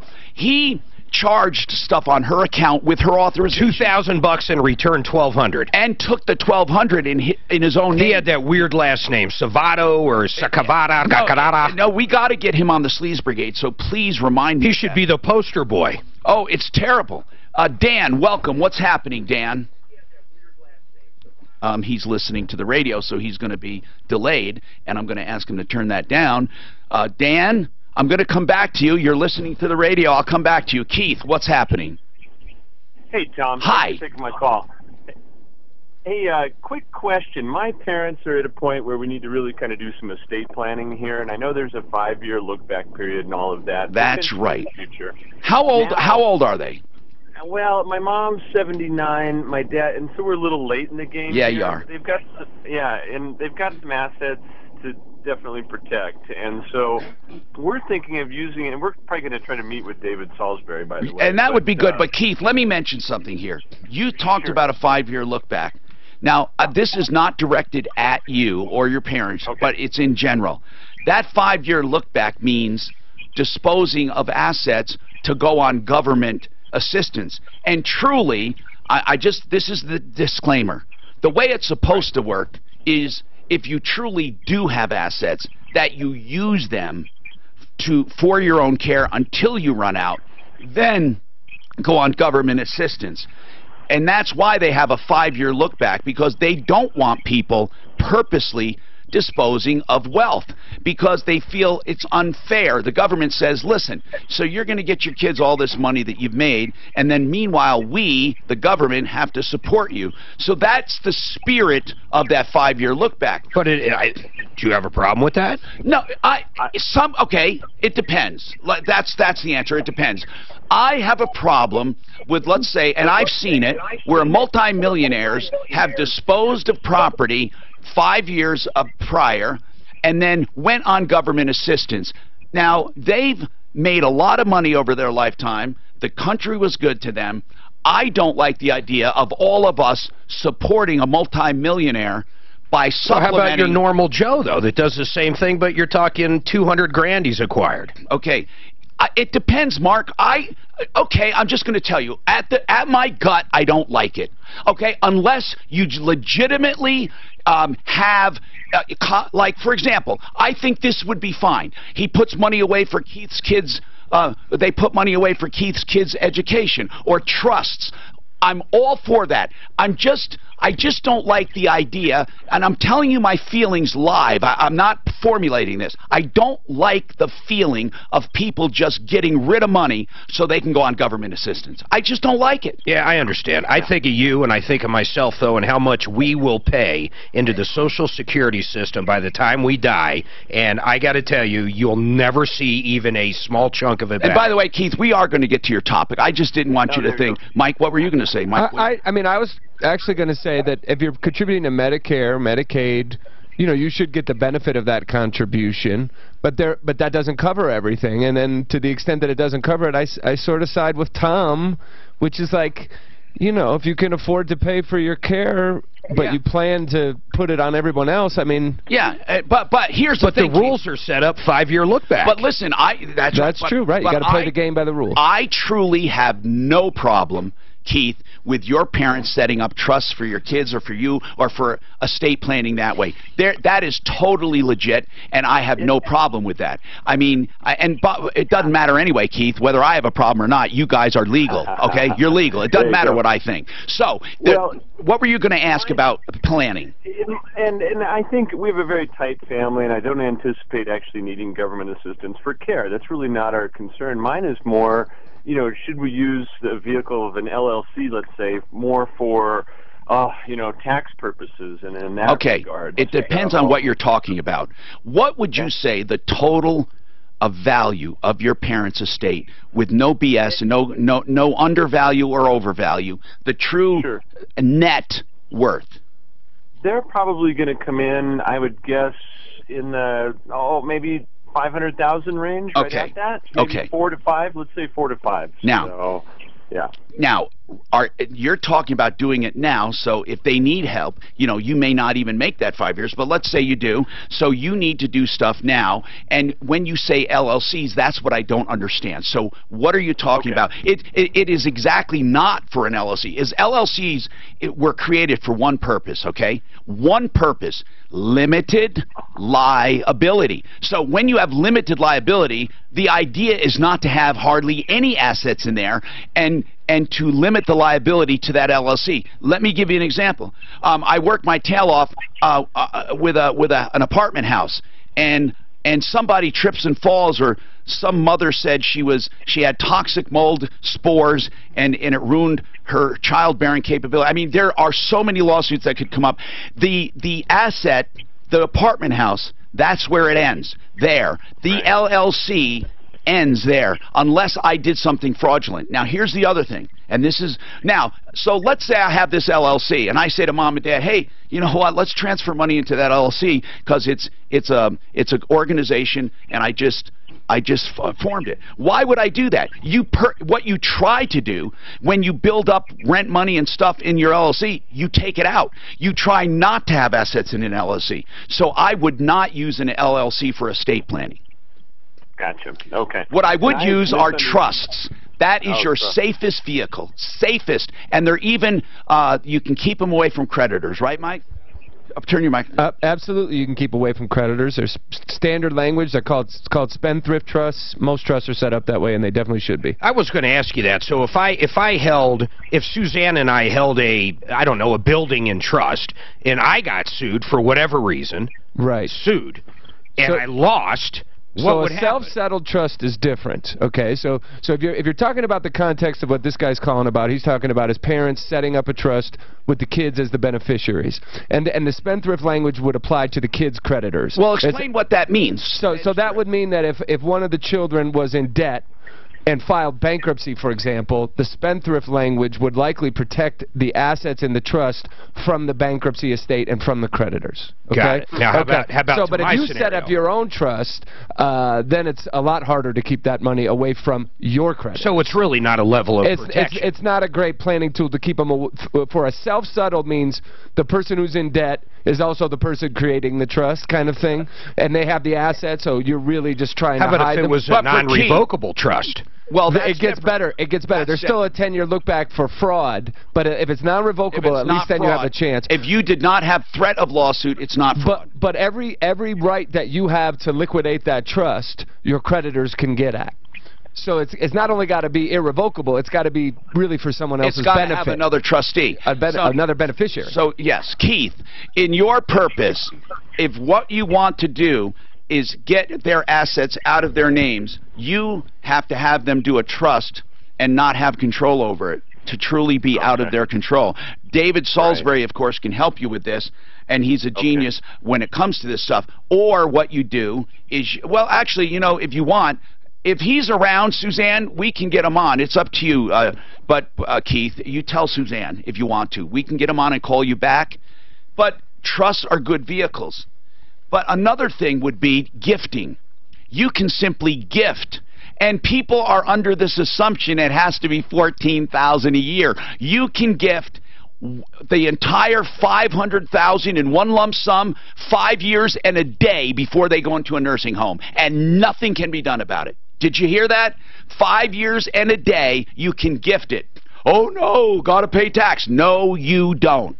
People misunderstand gifting all day long. It simply goes against your lifetime limit. There are no taxes unless you exceed $5.5 million. I got to take a break, or Brutus is going to come in here and whoop my butt. I know he will. 303-713-TALK. You hear Mike Wink here from Wink and Wink. We also have other attorneys I hope you never need. I always say I hope you never need Mike and Gigi. And I hope you never need Joe Lazzara. Joe Lazzara, really, I hope you don't. If you're accused of a crime, you need a defense attorney. I mean, let's face it, you're not just going to say, hey, take me away. Sometimes you're falsely accused. Being accused of a crime is a terrible thing, especially when it's not true. What about a DUI? Well, that could go either way. Either you were stupid, maybe a little negligent. You thought, I'm not going to get caught. Maybe you calculated. You're truly conscientious, and you tried to calculate, hey, if I have a couple drinks here and one later, it's not going to hurt me. Here's the best thing. Uber, Lyft, or somewhere, or a designated driver that does not drink. But if you get into trouble, Joe Lazzara, it's that simple. He can help you get through the system. 303-429-6200. 303-429-6200. LazzaraLegal.com. Also on my referral list at referrallist.com. Hi, it's Bowden. This lady that was renting the place, she's also moved out of her house with no forwarding address to the post office. Oh, she's gone. the bad guy. She's gone. That is sad. But I can't believe the building owner can still take everybody's stuff. They can. I think it's in the back. They can't keep him out. Well, not intentionally, unless the landlord comes and says you can't do it because they don't have a contract. He has a contract. No, the building owner can say, your agreement is not with me. Oh, well. What the only benefit is, I don't think they'll ever, he won't be accused of a crime. Yeah, It'll be a civil. That's what I told him. Yeah, I don't think there will be any crime at all because of that agreement. And I can lock people's stuff in a hangar for storage, but if they're making one dime of income out of there, I can't do that. If they're making, he said if it's either a residence or I mean, I believe income producing property, you got to go through eviction. They took everything but $300. Because you're taking their life, tax solutions you know, their life go away. So livelihood away they from able to get the penalties and stuff. If you lock them out. They got the garnishments to stuff, and they got me on a payment. If he was just storing the stuff there, he'd have a problem. Grateful It's to in there for sale. That's why it's definitely a good experience and a major strength. Yeah, it creates a mess once the landlord locks the doors if there's anything left. When I'm representing people that are facing that, I'm like, get the stuff out. If you got secured creditors, get them in there. Let them take what they're going to take. But we're not going to. I can't lock people out as much as I'd like to. I cannot lock them out. It's not allowed to. Like Tom said, that adds to quiet enjoyment. You can't lock them out. There's simply no such. I disagree with both of you. If I was to foreclose on a building I own right now because he would not pay, No, we're once talking I about the give landlord. notice, I can I'm lock talking this about up. the landlord. I'm talking about the one that they can't lock you out. Okay. 1622. JC Dodge Construction understands. Well, It's my home. If it's storage, Mark, strictly storage, like storage lockers or hangers, you can't lock it up. No, I'm talking a building that's got 5 tenants in it. So you have to evict though. Yeah, I mean, that's what the whole process is. That's right, but eventually I can lock them Oh, out. yeah, right. If it's a residence or a livelihood, you gotta go through eviction. Plumbers, roofers, and painters to get the job. Or no, well, okay, so you're saying, no, I'd have to go through a foreclosure. Then I become the landlord, then you're right, I'd have to evict them. Whether you have a torn napkin. Is it the same for commercial? General contract. Yes, sir. Can we do those canning? There's easy ways to do it, though. I call it blow. Yeah, do one in this hour, one in the Help you move this week. You know who's real aggressive at locking the doors are the sales tax people with the state. Oh, God, yeah. What they throw it in as monster vac? Gutter monster. Gutter monster. You ever heard of They're like, yes, gutter monster. I'm like, what the hell's gutter monster? Real used to have that and they got the package couple. Volva design. What do I need to get this back Name out? the ones you were thinking of. I'll tell you this, though. Every time they own. Right. What? The one that the Home Depot thing. Could you, can we sit down and look at your list, and I want to try to play on file From your notes. Their lease, if I foreclosed on him, his 4 people renting different areas of that building, their lease is dead. I could literally chase them out easily just by doubling their lease and take the building back. I wouldn't even have to go through an eviction. I could literally raise their lease, because the lease is with the guy I foreclosed on. So I wouldn't have to foreclose. I could just make their lease $1 million a month and they're gone. Not a month. No, if I foreclosed on the building, the guy that owns it, okay, I go through the foreclosure. Whoever his tenants are, I have no obligation on that lease. So I can raise that lease to $1 million a month if I want him out of there. Or just do nothing. You can lock it out. I just got a client who Mark, owns you a can just lock restaurant it out. for that. You don't have an obligation. Yeah. It's yours. The building changed hands like that, and they just told the restaurant, yeah, there's no rental rate. We want you here. It happens a lot in marijuana because it's all cash. Someone will buy the building. They'll have 4 or 5 marijuana tenants in there. Next thing you know, that's it. They're going to be. Have you heard any stories of the feds coming in yet? I mean, you hear a lot of rumblings. Only when it's like companies that have been moving across state lines. Shipping it out of state. Over state lines. Right, yeah. Overseas. Well, you're not going overseas without going over state lines. You know what's funny? We probably send more dope to Mexico. Oh, California probably sends more to Mexico now. California than Mexico started. sends to us. They just started. They're getting new. If you're in Mexico, you're bringing over heroin, crack, and shit. You're not bringing over Marijuana is big. What's trending? They still grow a lot of it. It's huge amount in Sierra Madre on the Pacific side of Sierra Madre. Looking for replacement windows. This company was the very first company on my referral list. No, the very first window company, I mean, on my referral list at referralist.com. The very first member was Rolly PURIFOY, PURIFOY Chevrolet. Then the first window company, K&H, I met them years ago, many years ago, when Bernie and Ted, brothers, they basically took over from Henry, and Henry started this some 60 years ago. And I truly know this. I even met Henry. This is a great heritage.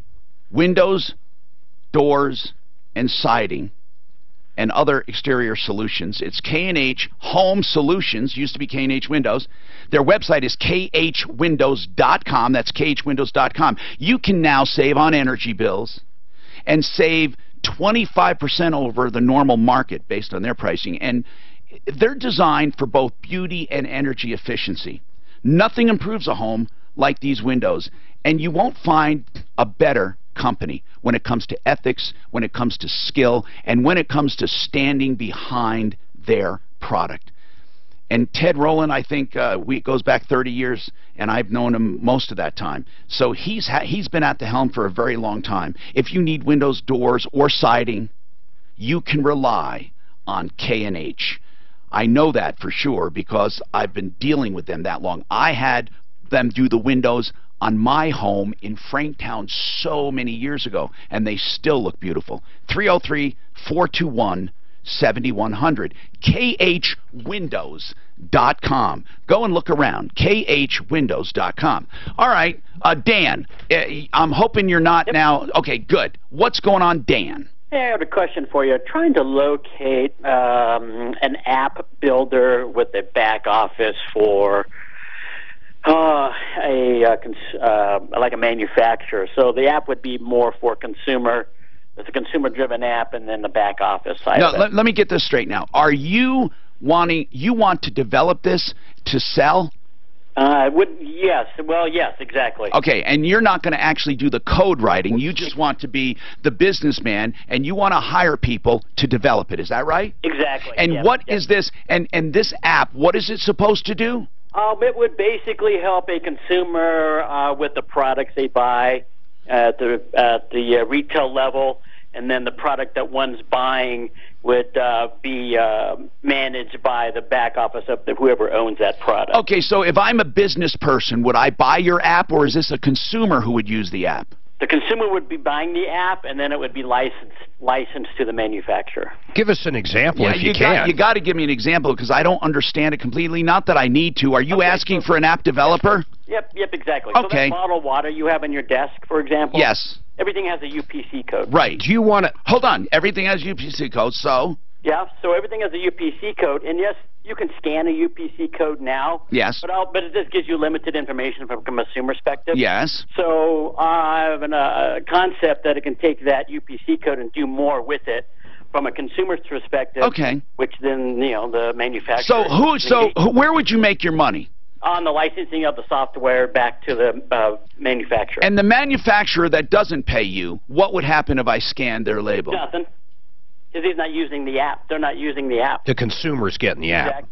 Yeah, consumer but... gets the app, downloads it from the App Store, whatever you want. Well, what is the benefit? I'm trying to get, what is the benefit to the manufacturer? Not that you called me for business advice. I'm just curious. What's the benefit to the manufacturer to be on your app? Engage the consumer that's buying the product. Okay. At a different level than what they're doing now. And how do they engage them? The consumer is the one doing the scanning and research, right? That's correct. Yeah. But the manufacturer is putting a back office information on there to allow them to streamline how they engage. I understand, but if the manufacturer does not sign up and I scan that manufacturer's product, what happens? Nothing, because he's not part of the program. It just says It just says no data. Yeah, no data. Okay, I get it. So the idea is obviously licensing it to the manufacturer. Well, and you want manufacturers to buy into this so they can engage with their consumer directly. Exactly. What extra information besides pricing is that code going to give that the consumer would want? It's something from the manufacturer. Maybe there's a product recall on there. Maybe they can have a just anything associated with it. Or where you can buy it in your area. I mean, or for that matter, if it's food, what's in the food? Dan, that's a pretty good idea. It is. It's pretty lofty. I know the perfect people. Yeah, we do, and I'm not sure I want to give it on the air. I don't. Okay, but we'll give it to you, and we don't make a dime on it, so don't get us wrong. Yeah, we just the example that Walmart carries 50,000 unique items. Yeah. So there's 50,000 UPC codes floating around there. Drug companies are the first ones to go directly to consumers, okay? They go directly to consumers and say, ask your doctor. The consumer cannot even buy the product. They're the first ones to go to a consumer with a product that the consumer cannot even buy, which is very, very strange. Think about it. Chime in, Doc. What were you going to say? Well, direct-to-consumer advertising, which has only been around like 14 years for the drug companies. For drug companies, What about them? Is a disaster. Oh, it is? That's a good discussion separately because you are a doctor. Hold on. So, Dan, we'll give you a name off the air, okay, bro? And I wish you the best. Suzanne, get his name and number so Mark can make that return call, 303-713-8255. Ooh, anyway, we are running. Do I owe you a break already? Oh my God, this is, that's one of the reasons, one of the things when you have a successful show. Become the banker you've heard me talk about, and there's a reason I'm talking about it, because I truly do believe in it. Do I believe it's the end all and the only investment you should have? No. Let it be part of your portfolio. But if you have no investments, let this be your first one, because it's probably the best first investment I could make. Now, you can do as little as $250 a month. And the idea is to overfund a life insurance policy, not to buy life insurance. That's just frosting. But you buy the life insurance in order to overfund it and to grow tax-free. And when that money grows, you can borrow from it, okay? Bottom line, you can borrow from it. And when you borrow from it, you pay yourself back interest, and you make that money in your account as well. So the idea is to build up a retirement fund that you borrow monthly and never pay back. The death benefit pays it back. So you're never paying taxes on the money that grew inside. 303-779-6600. You don't pay the money on the principal you take out either. 303-779-6600 to talk to someone directly. If you want to see my video, becomethebanker.info has a lot of information, and you should sign up for a seminar. Becomethebanker.info. Let me know what you think.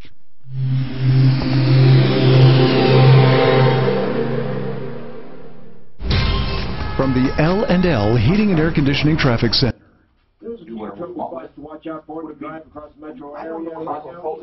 But you lump sum it, yes. But you can take that money and move it over there. Do a lump sum. Watch out for road construction. But if you have a two options, that's what either side of Sheridan, on that. Why would you make nice?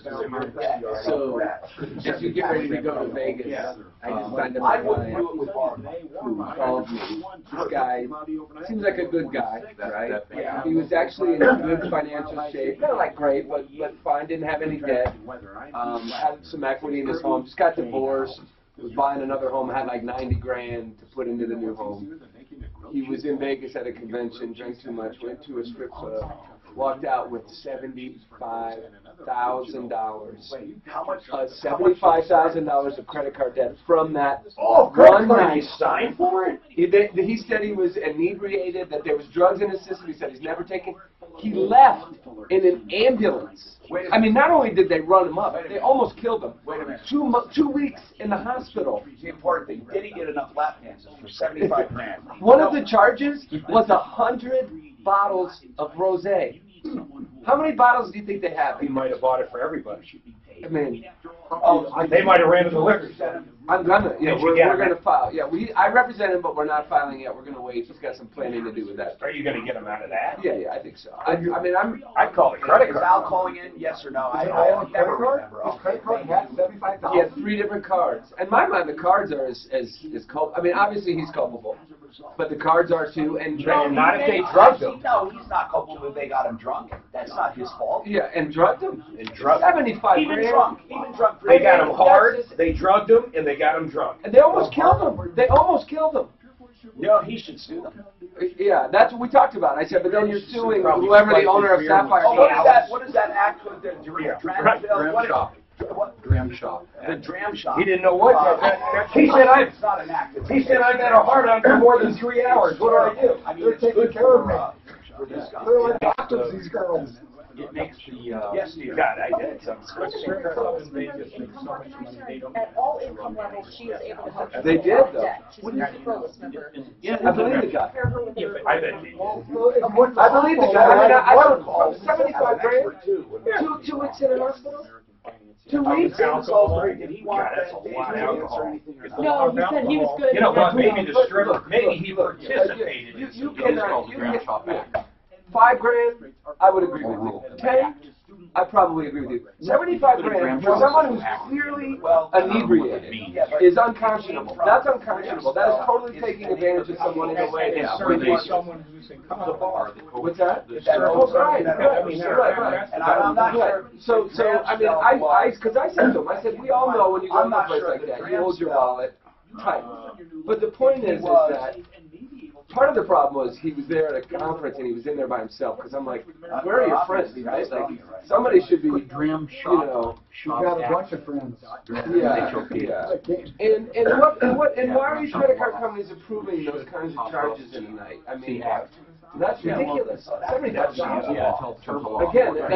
so beyond 2.0 turbo out of the realm of reasonableness for Vegas. It makes them responsible for a high roller. Right. But his credit card companies know that he's not that. Who's on my?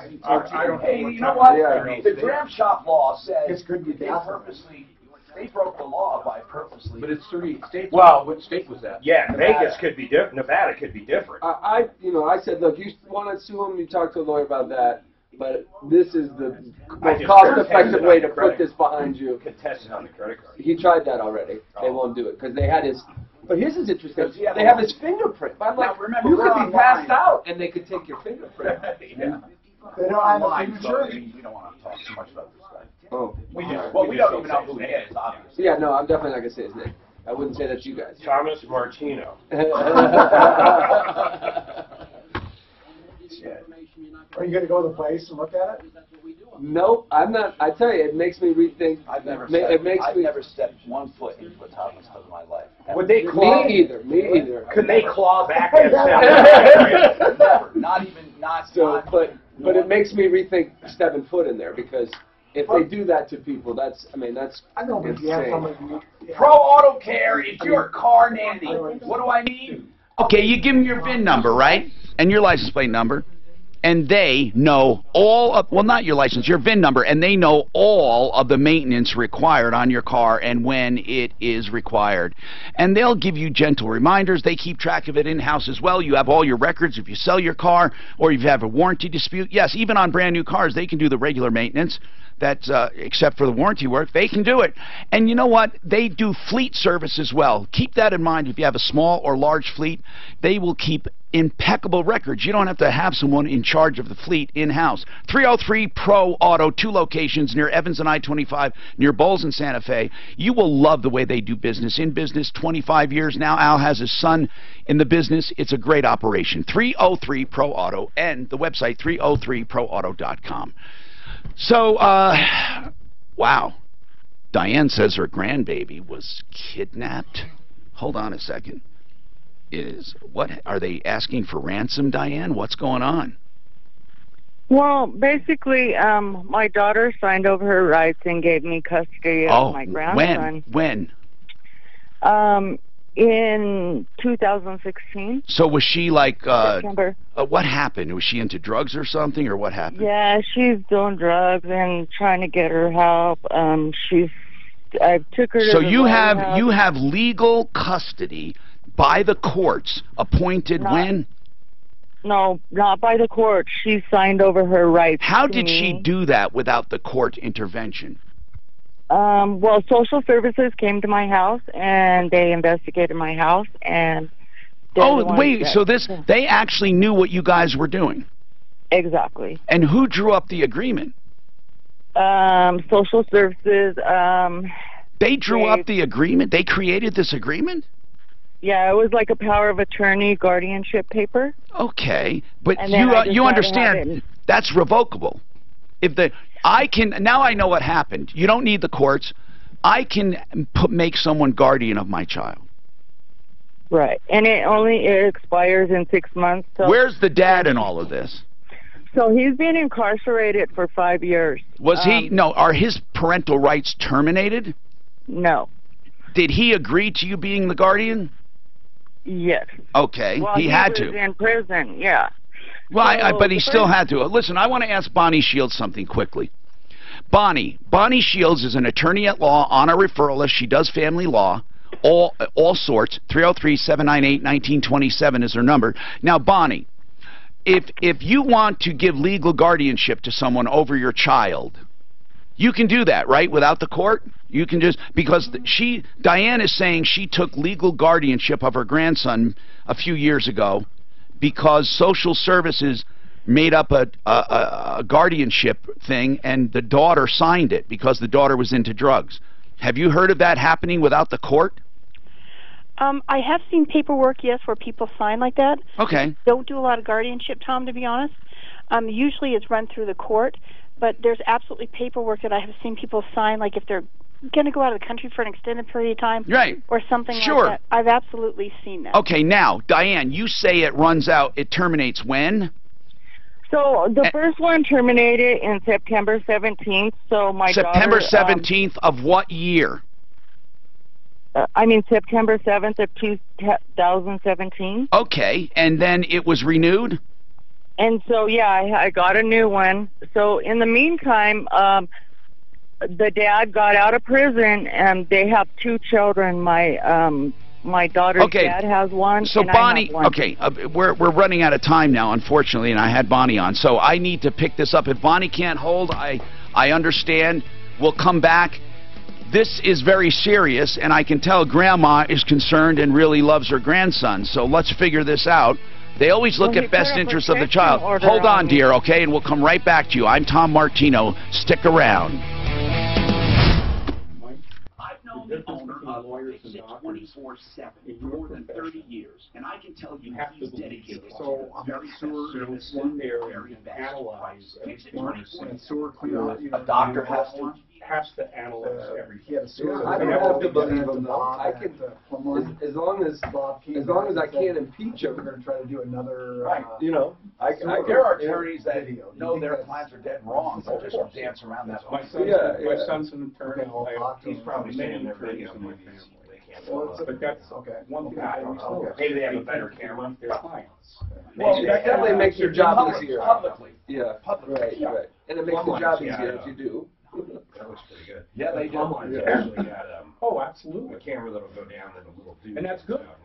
Right. I mean, there's nothing wrong. To be an advocate, I would have to be so difficult. Little dudes are hard to find. To advocate for someone who is guilty of murder, for God's sake. And you know they did. Tough job. Yeah. But one attorney I talked to, who was one of the best, said, I never ask on purpose. I never ask. Never. Right. Never want to know. Right. Not in the most private conversation, I don't say so. Did you do it? Never. Because I don't want to know. You can ask all kinds of questions around it. He says, what I put on trial every time is the system. I put the system on trial. Did they do it correctly to convict this man? Yeah. And if they did, they win. And I have no problem with them winning. If they did everything correctly. I look for the flaws in their case. I do not look for guilt or innocence. Well, and it's hard. It's hard because in criminal in particular, if you believe and they go down, the stress is through the roof.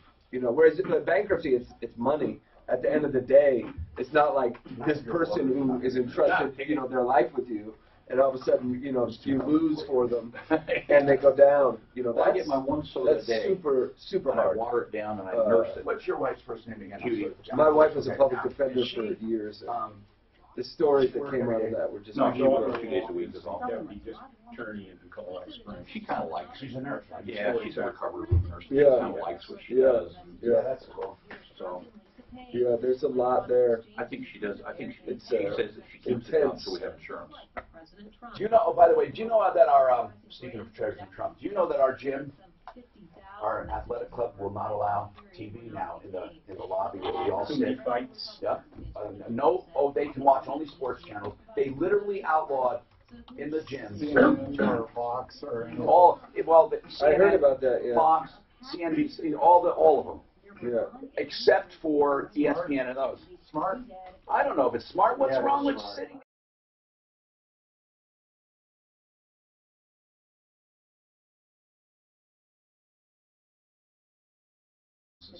Yeah, now. there is none. Politics has gotten terrible. It really has. Well, you can thank the pit bull Trump. He has no decorum at all. Bonnie's holding over, and did Doc tell you? I'm not saying he's right or wrong politically. He just has no class. Doc got a speeding ticket. Ha ha!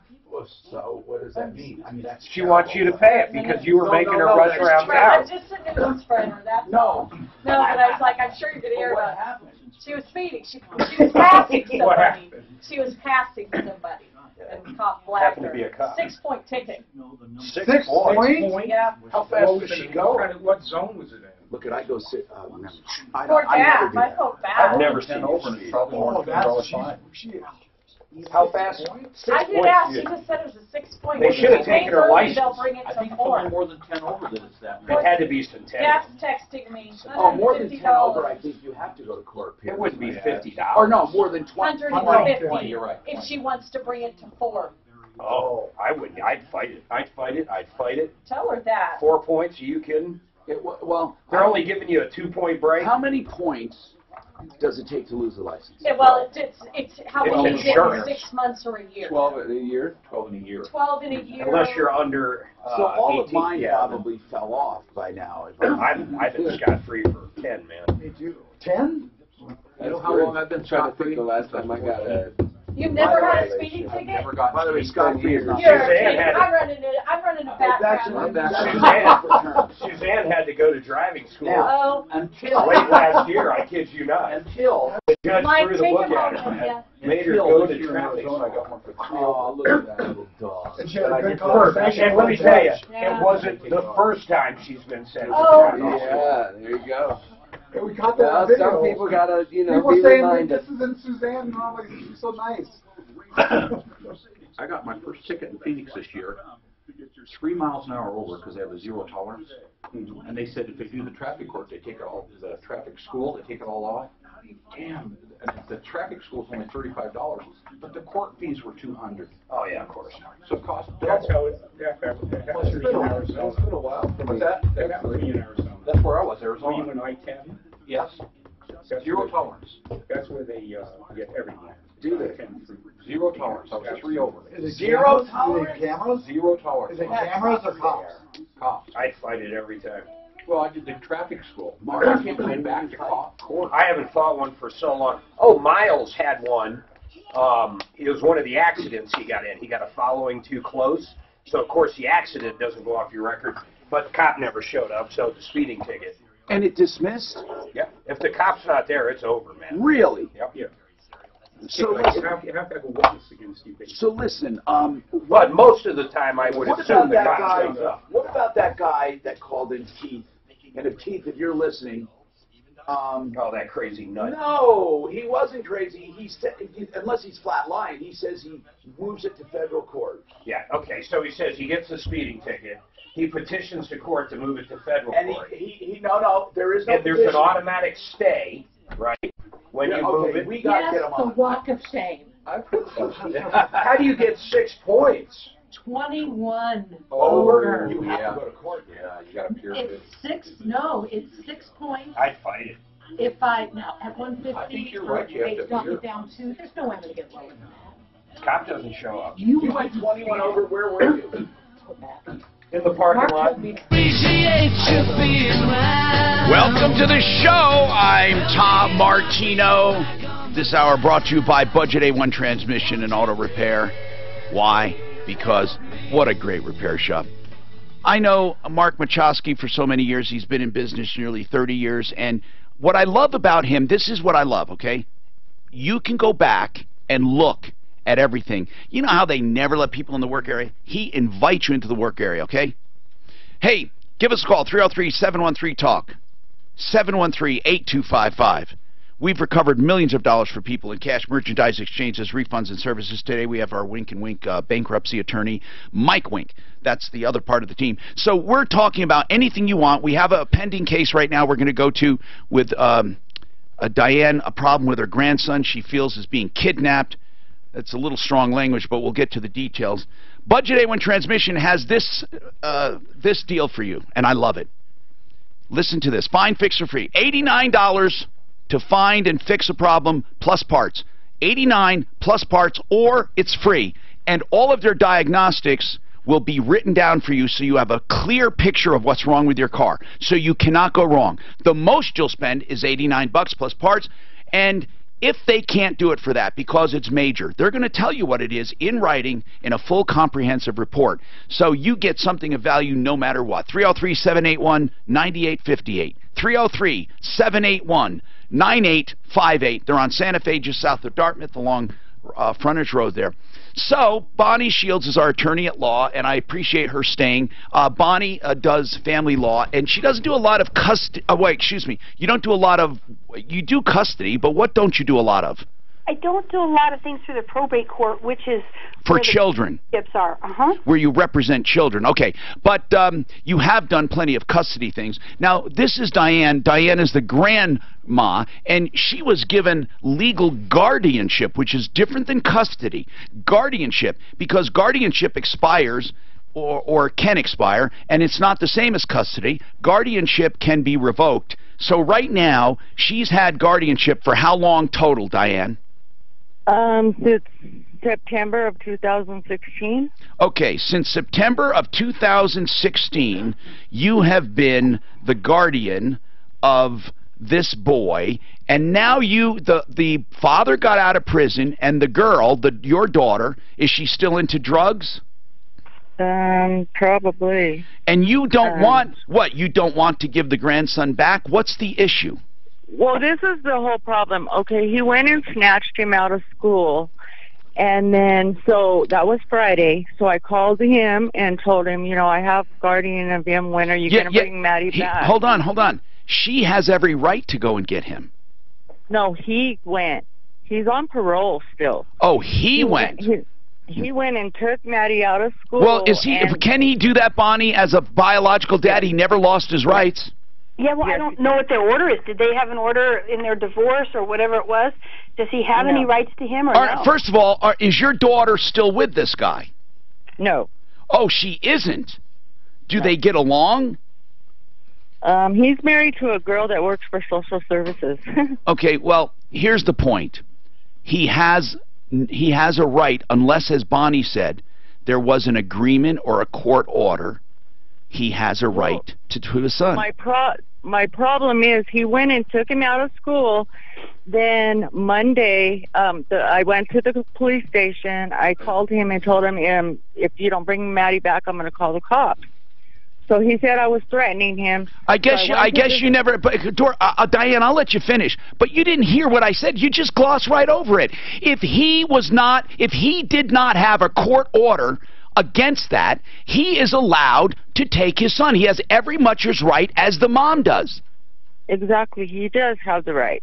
That's not my. But then, what are you calling the police for? What crime is there? Because the police said that he resides in my household. He's been with me too long. That he's allowed a visitation, but he has to go to court to get custody. Well, you know what? They're wrong. Actually, they're wrong. So go ahead. Go ahead. So anyways, the police are now practicing law. So now what happened? So Monday morning, the police told me just let him stay over there with the weekend, let him see his son. And then what? You could do a civil assist and go get him back. Okay, that's nice of them. And then what? He lives in Longmont. I don't have none of their address, so I called. It snowed Sunday night, so Monday I called the school to see if he was in school, and they said, "I'm sorry, but you're no longer on the list." Okay, well, he has a right to do that too. Diane, it's really unfortunate because you probably are the best one for this child. That's what's crazy about this. But those parents have a right to negate your guardianship. So I went to the school, and they put me back on. So he went and got a restraining order on me. I got served yesterday, and it says that I have sexual assault on the child, stalking, physical assault on the child. Well, that might now that's only a temporary restraining order. They have to, within a few days, bring you to court to make it permanent. Well, not within well, actually, it only lasts usually 3 days, but they can get a restraining order, but they eventually have to bring evidence. They can't just throw accusations. So when is the court appearance to make this TRO permanent? It's on February 6th. That's what you need to be concentrating on. You need to be concentrating on defending yourself against that temporary restraining order being made permanent. But then that's what I need help with, because he's making false accusations. Right, that's true. Diane, well, you know what? Actually, if you're in court, you can simply deny them, and it's a matter of credibility. Does he have an attorney? I have no idea, but I mean, he said I've been calling him. I have phone records. I have not called him. His wife works for social services. If I was abusing this child, why haven't they called social services? Well, you can bring all this up in court, but Diane, you do need an attorney. You do. Bonnie, do you know anyone that does this kind of thing? Well, it's just a protection order. Any family law attorney, I can do it, or any law attorney can do a protection order. Okay, now, here's the important thing, okay? Diane, that's only one issue. That doesn't automatically get you your child back. Do you understand? It says on here that they were going to make a decision at this court who was going to get custody of my grandson. Bonnie, they can't do that, can they, Bonnie? At a restraining order hearing, decide custody? They really shouldn't, but there might be a judge out there who thinks just so there's no urgent issue going on, they'll just do like an interim order or something like that. Okay, so you have, Diane. It says that. What does it say, Diane? It says that the court will find who will. It says in the best interest of the minor child. Yes. At the next hearing, the court will determine who will receive temporary care and control of the child up to 1 year. Anytime, I'm assuming he filed this under the family law case, and if he did, yes, at the protection order hearing, the judge can determine on a temporary basis who the child is with while the case goes forward. Yes. Just, I don't want the full case number, but does her case number start, or does it have letters D, R somewhere in the middle of it? Don't read off your whole case number. Well, actually, it's public record. Who cares? I mean, it just says 18C. Okay, so it's not a DR case; it's a county court case, but the judge could still do that. So that is right. Diane, I want you to listen carefully. Okay, this is very important. And Bonnie, thank you, Bonnie. We may refer her to you. I mean, she needs help. But listen carefully, Diane. I know this is an emotional thing, but I'm going to help you here if you listen. All right? Okay. You have two things. This is very important to concentrate. They're accusing you of terrible things to try to get a restraining order to keep you away, okay? Then what they're going to do, then what they'll do is then try to say why you should never have custody, okay? You have to take one at a time. The first thing is you have to make sure that doesn't become a permanent restraining order by simply denying what they're saying and using the judge's reasoning and an attorney. And a good attorney will do that for you. But you must do this. And you must defend yourself at that hearing. But you cannot. You will be your own worst enemy if you bring up too many things in one hearing. This hearing is for temporary custody and restraining order. Now, when it comes to custody, that's a separate battle. Although this temporary custody could be up to a year, it is important. And Diane, it is very important that you do not get overly emotional and tell your story. That you have been in this child's life, his whole life, and that you have had him for the last 2 years, okay? Or 2.5 or whatever. And that you love him and you think it's in the child's best interest that he remain with you. Talk about where you took him. Oh, well, how old is he? He's 7. Okay, you took him to school, right? Yes. When he had him, he missed 19 days. Okay, say, Diane, that is where you are getting off. You're always talking about the other party and not the positives about you. Do you hear me? That is what you need to do first. And then you can say you don't believe that they're adequate. Okay? But you don't, if you come in like some nut trying to tear them down, it doesn't work. And you can't, you have to say the guy abandoned him, he was in prison, and the mother, your daughter, was on drugs, and you think it's in the child's best interest. Please keep that in mind, the child's best interest. You need to call Bonnie Shields, okay? You do, at least for a consultation, all right? Okay. And Suzanne will give you that number off the air. Okay, it's 303-798-1927, but I don't want to read it again and again, and I know you're emotional. Let's help Diane out. And would you please ask Diane to let us know what happens, and we'll mark down that court date? God, my heart does go out to her. I can tell that this woman is a lovely woman who loves her grandkid. So, if you're looking for replacement windows, K&H Home Solutions. God, I'm so happy they're back on my show. You know, I've known Ted Rowland 25 years or more, and he and his brother took over many, many years ago from Henry, and Henry was the guy that started it. This company has more than a 60-year heritage, and they were the first replacement window company on my referral list at referrallist.com. They do windows, doors, and siding, and other exterior solutions. Give them a call if you want quality, energy efficiency, and beauty and lower than normal market savings, like 25% off their normal pricing for Martino listeners. So I recommend highly that you give them a call and see what they have for you. Or actually, why don't you go to their website? You can make appointments right on the website. K&H is a great company. You won't go wrong. KHWindows.com. They must be doing something right, around 60 years, and I've known them the whole time, and I just don't get complaints about them. KHWindows.com. That's KHWindows.com. From the L&L Heating. I feel bad. Watch out for slow speed downtown. And it's always the grandmother or grandfather that's Right. involved. I feel bad. Well, she's like steps in when the parents are dropping the ball on dad. That's right. And then they want to kick her to the curb. And lie about her. Should I ask him why he was in prison? I would have to know. If I were a betting man, Sure. I would say drugs. That's the most common cause. Plus his daughter was in Yeah, that's the most common cause. With your traffic and weather, I'm Pete Wagner, 630 K-Now. This report is brought to you by Lowe's. Pro customers at Lowe's save 5% on every purchase every day when you use your Lowe's business credit account. Hey, Tom, one day maybe I'll write you a letter on this. Subject to credit. You know, if I say something about anything important, who's going to believe it? You know what I mean? Right, well, right. You're right. But and I have these actual articles from the three most important people in My youngest daughter in medical boyfriend research, was the guy who just one second. medical research and publications. Yes.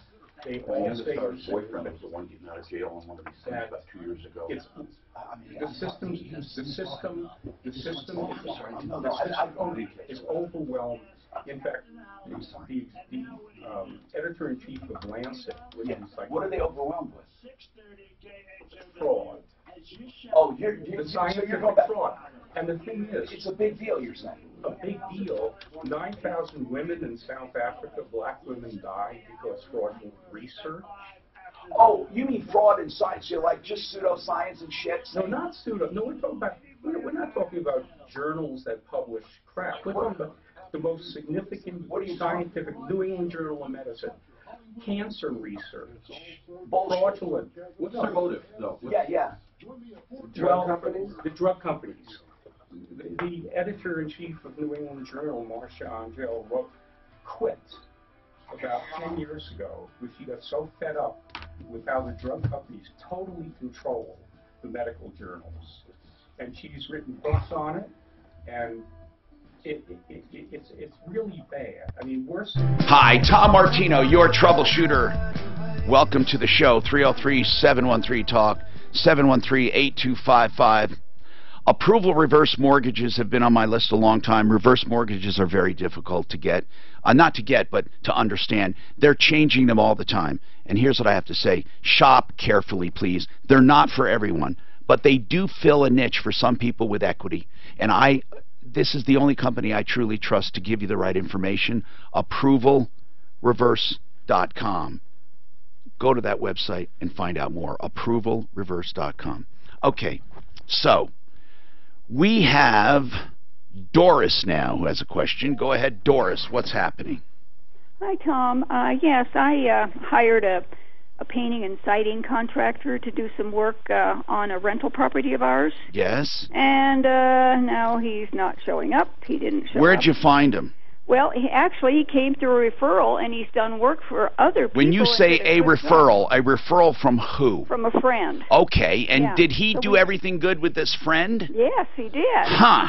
And what did he do? Let's talk about that. Like, what did he do right first? What did he, for you? Nothing. He took our money. Oh, you mean he never? Never. Oh, never. wait a Yeah. minute. He all of a sudden went sour. What did you want him to do? Siding and painting. Okay. On a rental property. Siding and painting, and how? When you say he took your money, how much? $8,000. Oh my God! Why did you pay $8,000 up front? Well, I'm sorry I did, but you know what? How did you pay it? By check. No. Now listen. This guy simply never showed up. Yes, simply never showed up. No. What's his name? I'm going to try to do this small claims thing first, and then I will definitely get him on your sleaze brigade. Doris, we really should help people. What difference does it make if you tell us his name? You can still take him to small claims court. Well, I'm afraid he's going to run faster. If he's listening, can you tell us off the air? I'll be willing to tell you off the air because he needs to be stopped. No, I know. That's why I want to say it now. I mean, and we would try to get... You really believe that if he hears, he's going to run because you can find him now? You can find him right now. Right now I could find him. But, and you think that for $8,000 he's going to run? You don't think he's been doing it to other people? You know, that I don't know. I think something strange happened where maybe he's gotten sick, maybe he's on drugs. You know, you can't even guess what it could be, but he has been good to other people and worked for other people. It's out of character. It's out of character. We can't believe it. Okay. We're shocked.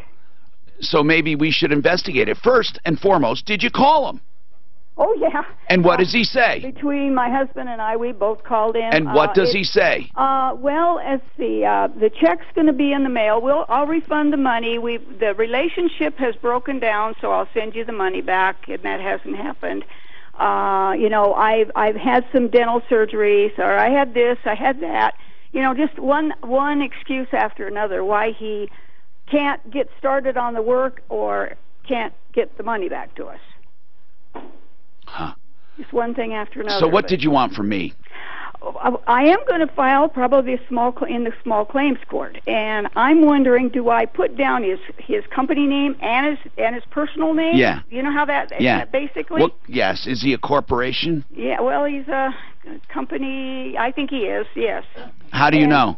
I mean, is it incorporated or is it an LLC? He wrote up the company wrote up the contract with a company name. Did it say incorporated? That I don't Because remember. you can make the argument that even if he has a corporation, you were doing business with him personally.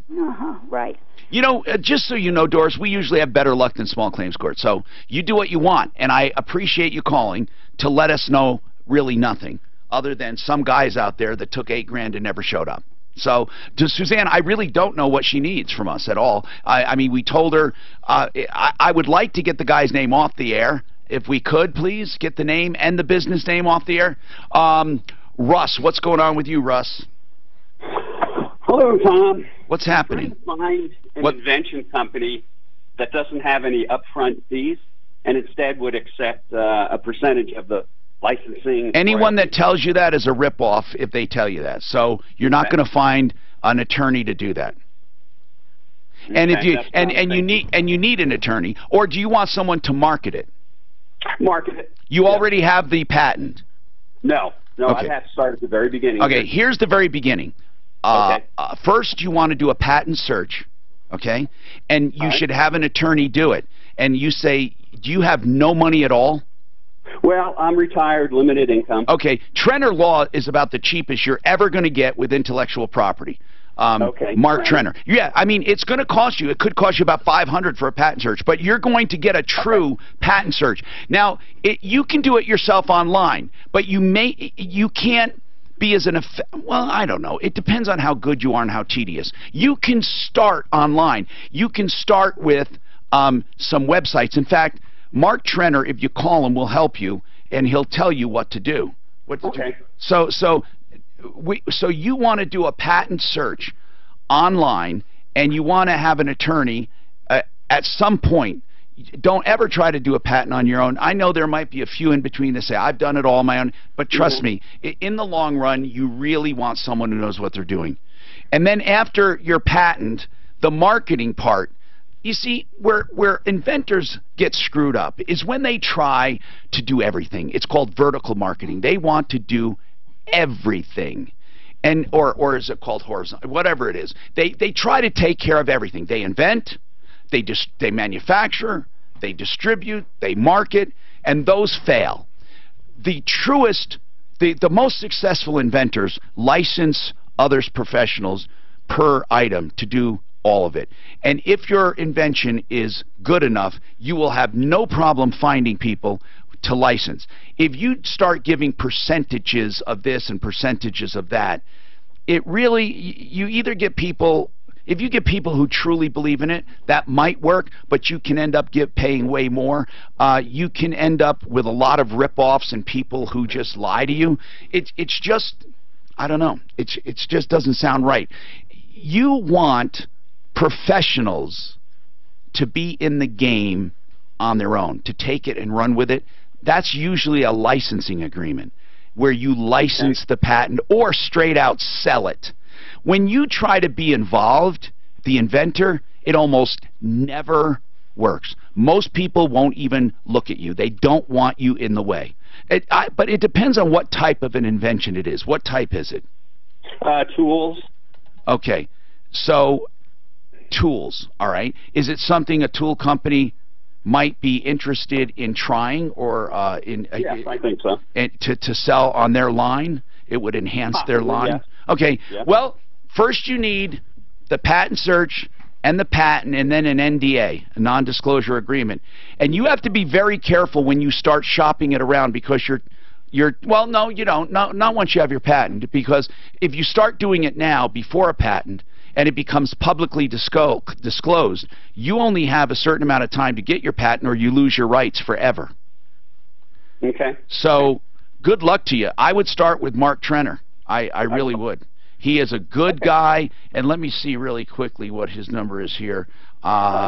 His number is... Tom, I'm sorry. 720-221-3708. 720-221-3708.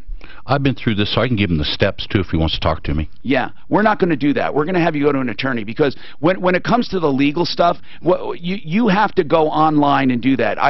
Seriously, because I don't want to get involved in the legal process unless we're an attorney for him. So I would recommend an attorney to do that, or you do it on your own. 303-713-8255. Now, Clint may have some good ideas for websites. Do you have websites? URLs? No. Oh, no. Okay. Okay, we got more coming up. But first I want to tell you about something very, very important, and that is my relationship with the Raleigh House, an addiction treatment center. I have had friends that I've helped, and then it turned into listeners. I recall one heroin addict specifically that he changed his entire life because of treatment. Now, you know, there are people that don't need treatment, that they need help, like other help. But it's true that people do not get better on their own without help. There's something that changes in someone to change a habit, and that's what I like about the Raleigh House. It's a first step. That help might be useful information on where to go. That might be just someone to talk to and to find out, how do I speak to an addict? So if you have an addict in your life, the important thing is that you call this number, because it's not a sales job. They're not trying to get you into the Raleigh House. What they're trying to do is enlighten you for you to make decisions.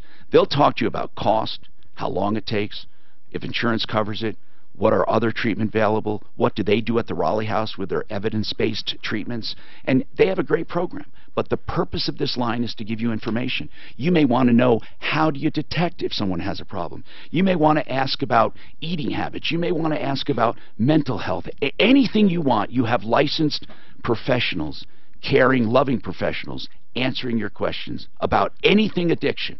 Don't go another day.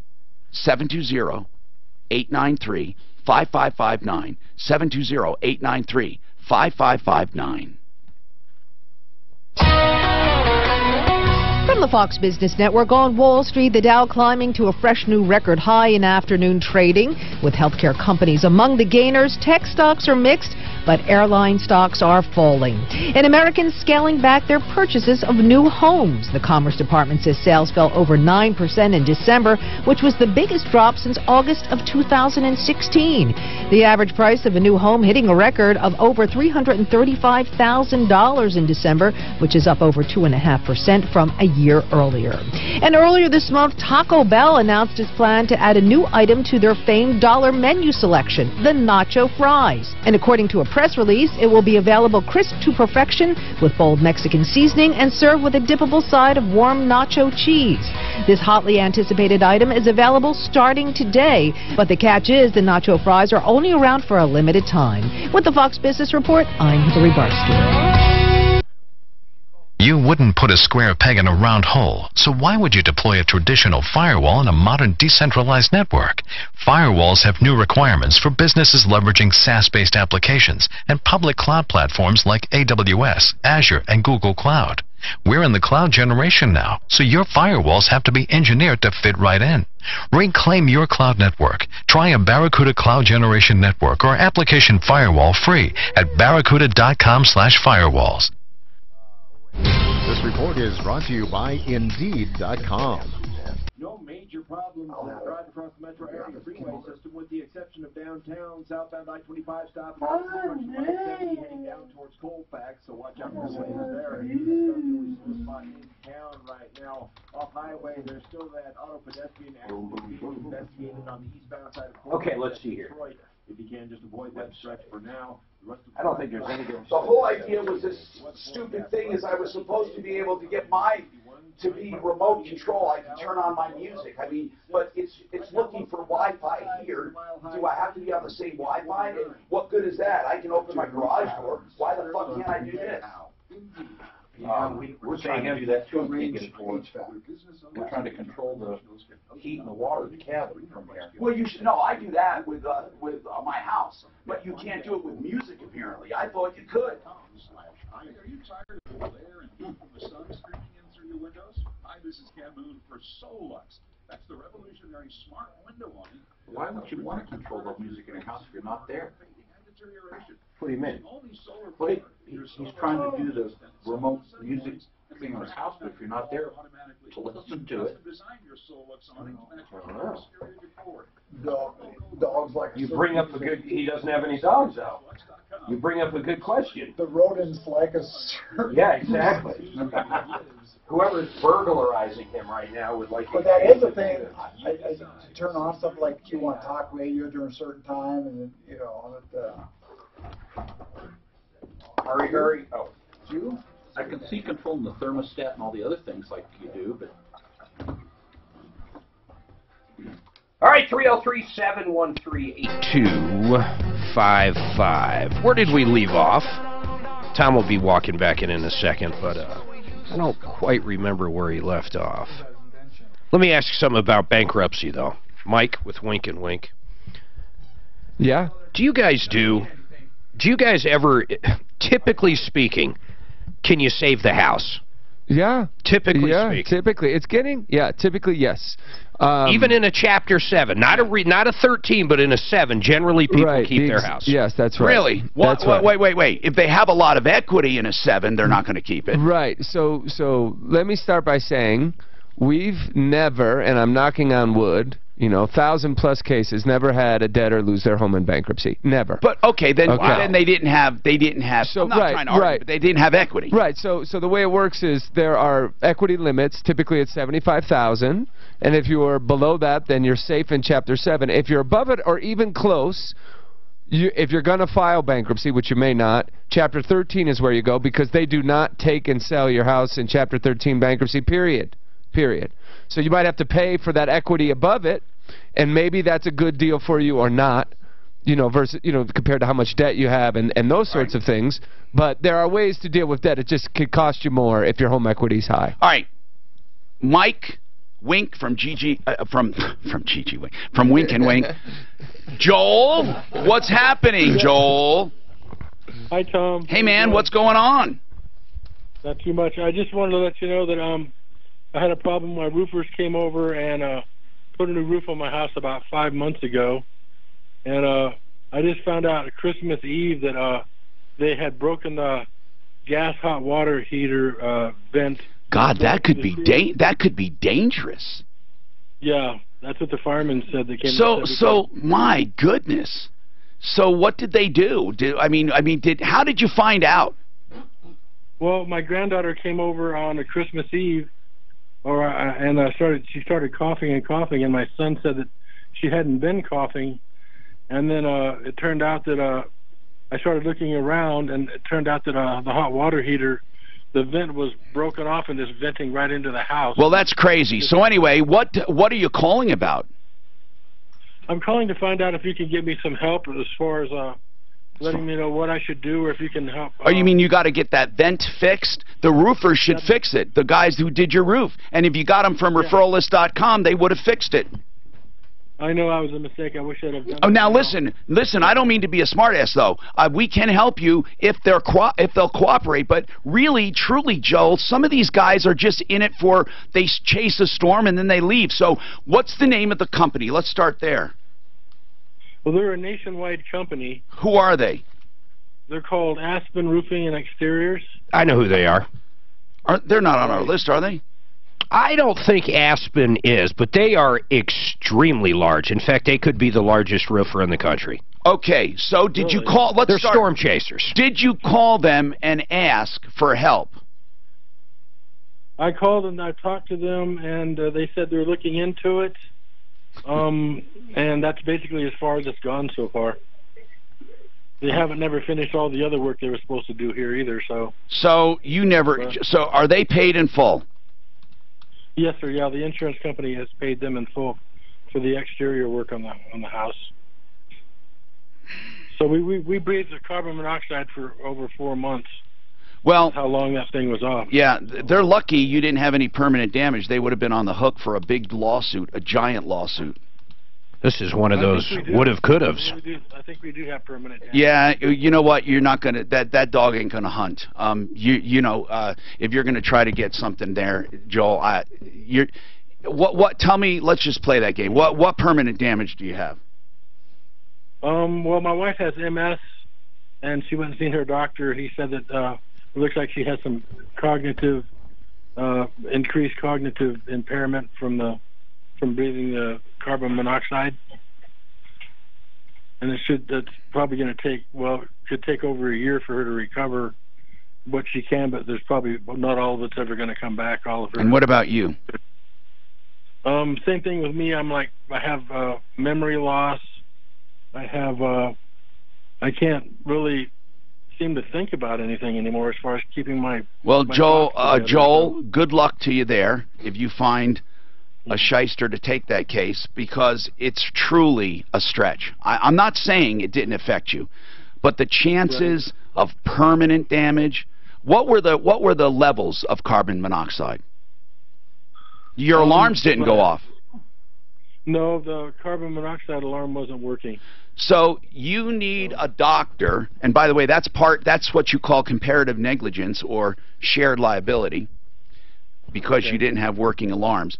You have to find a doctor to put in writing that he is positive that carbon monoxide contributed to a permanent condition for both you and your wife. I see.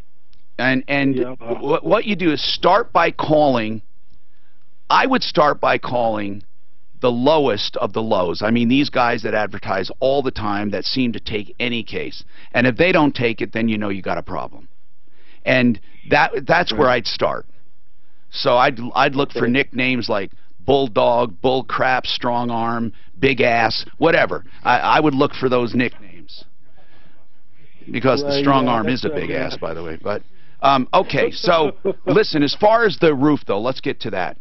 This vent should not take a lot to fix if it broke. Right. Okay? So... Well, the strange thing about it, Tom, is that whenever you look at the vent, if they pushed it down from the ceiling, from the roof down into the house, it would have broken the vent off. It was connected before. Yeah. But when you look at it, it's perfectly real nice and pushed right down flat on top of the hot water heater.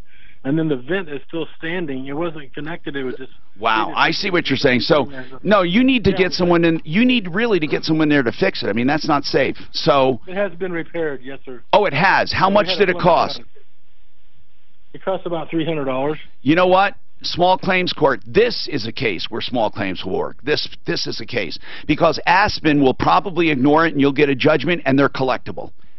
And really, they'd give him the $300. Yeah, Mark has become, I said, somewhat of an expert at suing corporations in small claims court. Now, are you ready to do it? Because I'm serious now. You will probably get your money immediately. Right. Or they ignore it. My granddaughter had to go to the hospital. She was in Children's Hospital for 3 days. Because of? Because of breathing those toxic fumes in. Okay, so are you, listen, so you want, let's get right down to it. You want more than the money for the vent, right? Oh, yes, sir. Okay, good luck to you, Joel. How much damages do you think you incurred? Take it all into consideration. How much do you think you should collect? I want to get right down to it. I don't want to beat around the bush. How much? How much would it take to make you and your wife happy for the damages? Considering them all my grandchildren... You don't have to explain it. Just give me a number. You do not have to explain a word. Give me a number. I just need to know. Probably $50,000. Okay, good luck. If you get $50,000, Joel, I'll tell you what. I will treat you to the biggest steak dinner in the entire world, you and your entire family, okay? $50,000. Start with, like I said, the lowest of the lows first, and then work your way up. Who's that real handsome guy you met one time? Handsome attorney. You mean the guy that looked like a cadaver?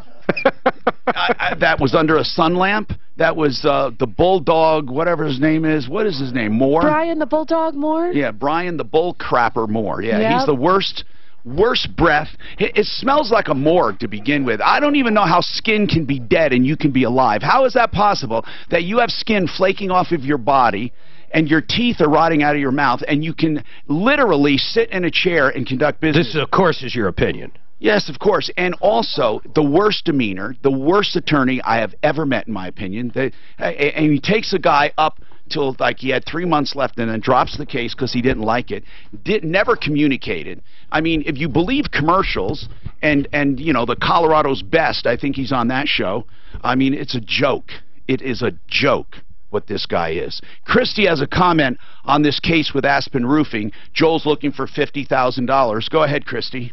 Hey, I just wondered why insurance companies don't ever help their insureds when They don't. Isn't that something? They don't. Well, in fact... Why can't they operate like credit card companies and take the money back until they make it right? You know what? Christy, I'll tell you what, that is a great idea. Why don't they do it like a credit card, like open an account, like where roofers, and I like this idea, where roofers have an account with insurance companies, and this is it's a rotating, what do you call it, a continuing account with debits and credits. Revolving. That's what I want. So they have a revolving account, and let's say you have a revolving account with State Farm, and you do a bad job, you know, they take it out of the money you have coming and give it back to the consumer. You know what? That is probably one of the best ideas I've ever heard. In fact, lots of them. In fact, Christy, no, seriously, Christy, if you could get the industry to do it, or even one insurance company, it would be reason to buy that insurance. And you know what? Once one company did it, they would have to do it to keep. I love that idea. I really do. I mean, and what would prevent them from having these revolving accounts? I think, let's see here. The payments. It would help with insurance fraud. They've done it with their preferred shops on automotive. They could do it with other stuff. Wait. They do it with preferred shops. Do they refund money if you have a problem with a preferred shop? They guarantee the repair or money. They mostly guarantee repair. Well, then it would be another form of it. Yeah, but they could would do just expend. It's a great idea. It is a great idea. And who do you go to get the insurance company's ears to get this implemented? But Clint just said it. They already basically do it. They're preferred shops. They don't have preferred roofers.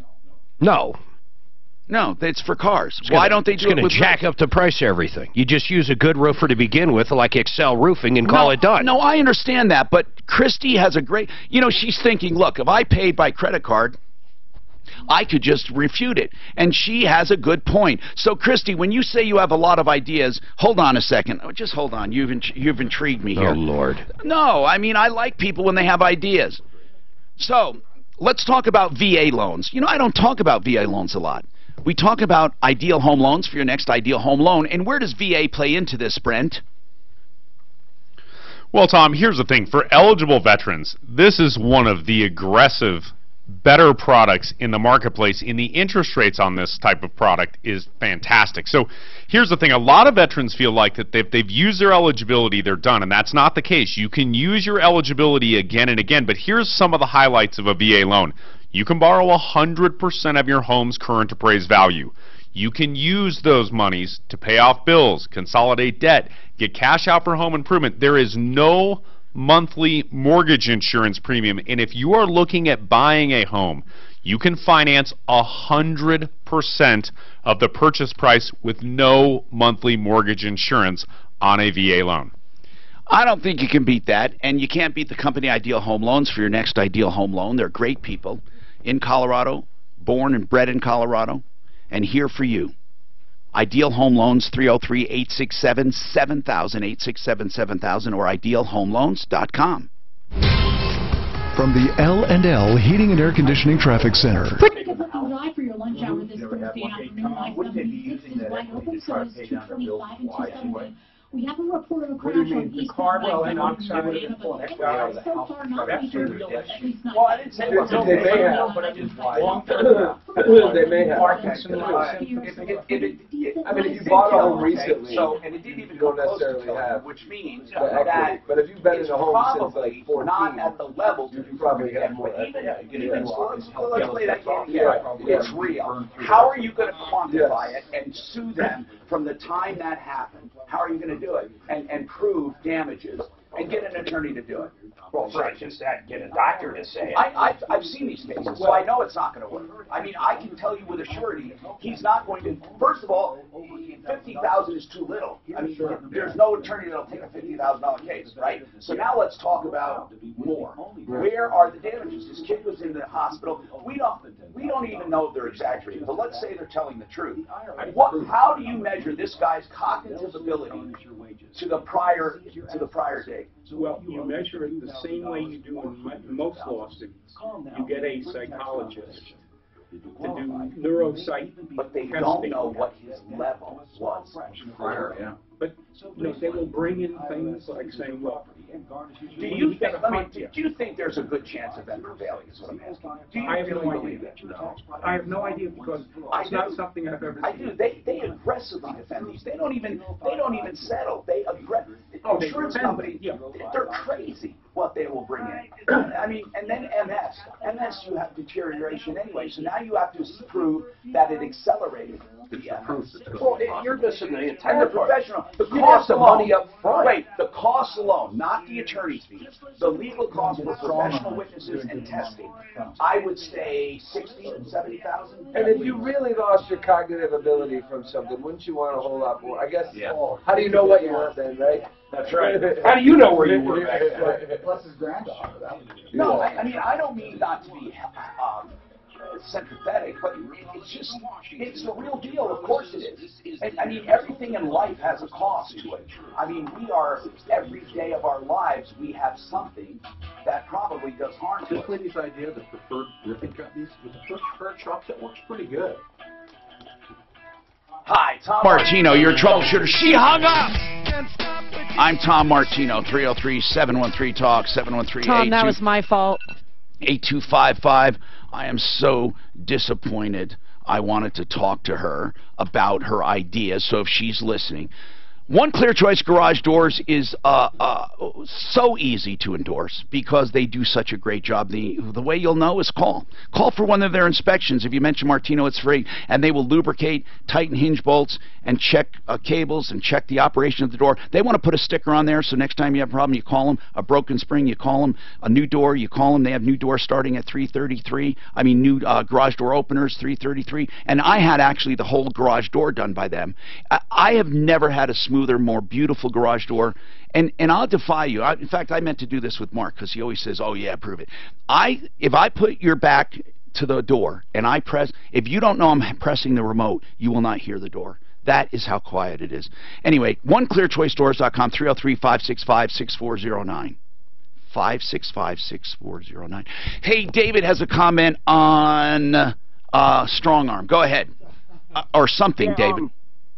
Yeah, when you were making the comment about the bulldog, you were specific in the statement of it was in your opinion. But I just wanted to make sure that it was your opinion that the strong arm was an ass, because I don't think I heard that. No, I didn't say. No, it's not my opinion that the strong arm has a big ass. I think that by any objective view, if you look at him, you are not going to call that a small ass. So, and I would agree there. And there's probably multiple strong arms. Hold on, what were you going to say? Well, the way that I heard it was when you were saying big ass, and then you... I don't mean as a person, like you know how you call a person you're such an ass. No, I meant the strong arm has a big ass.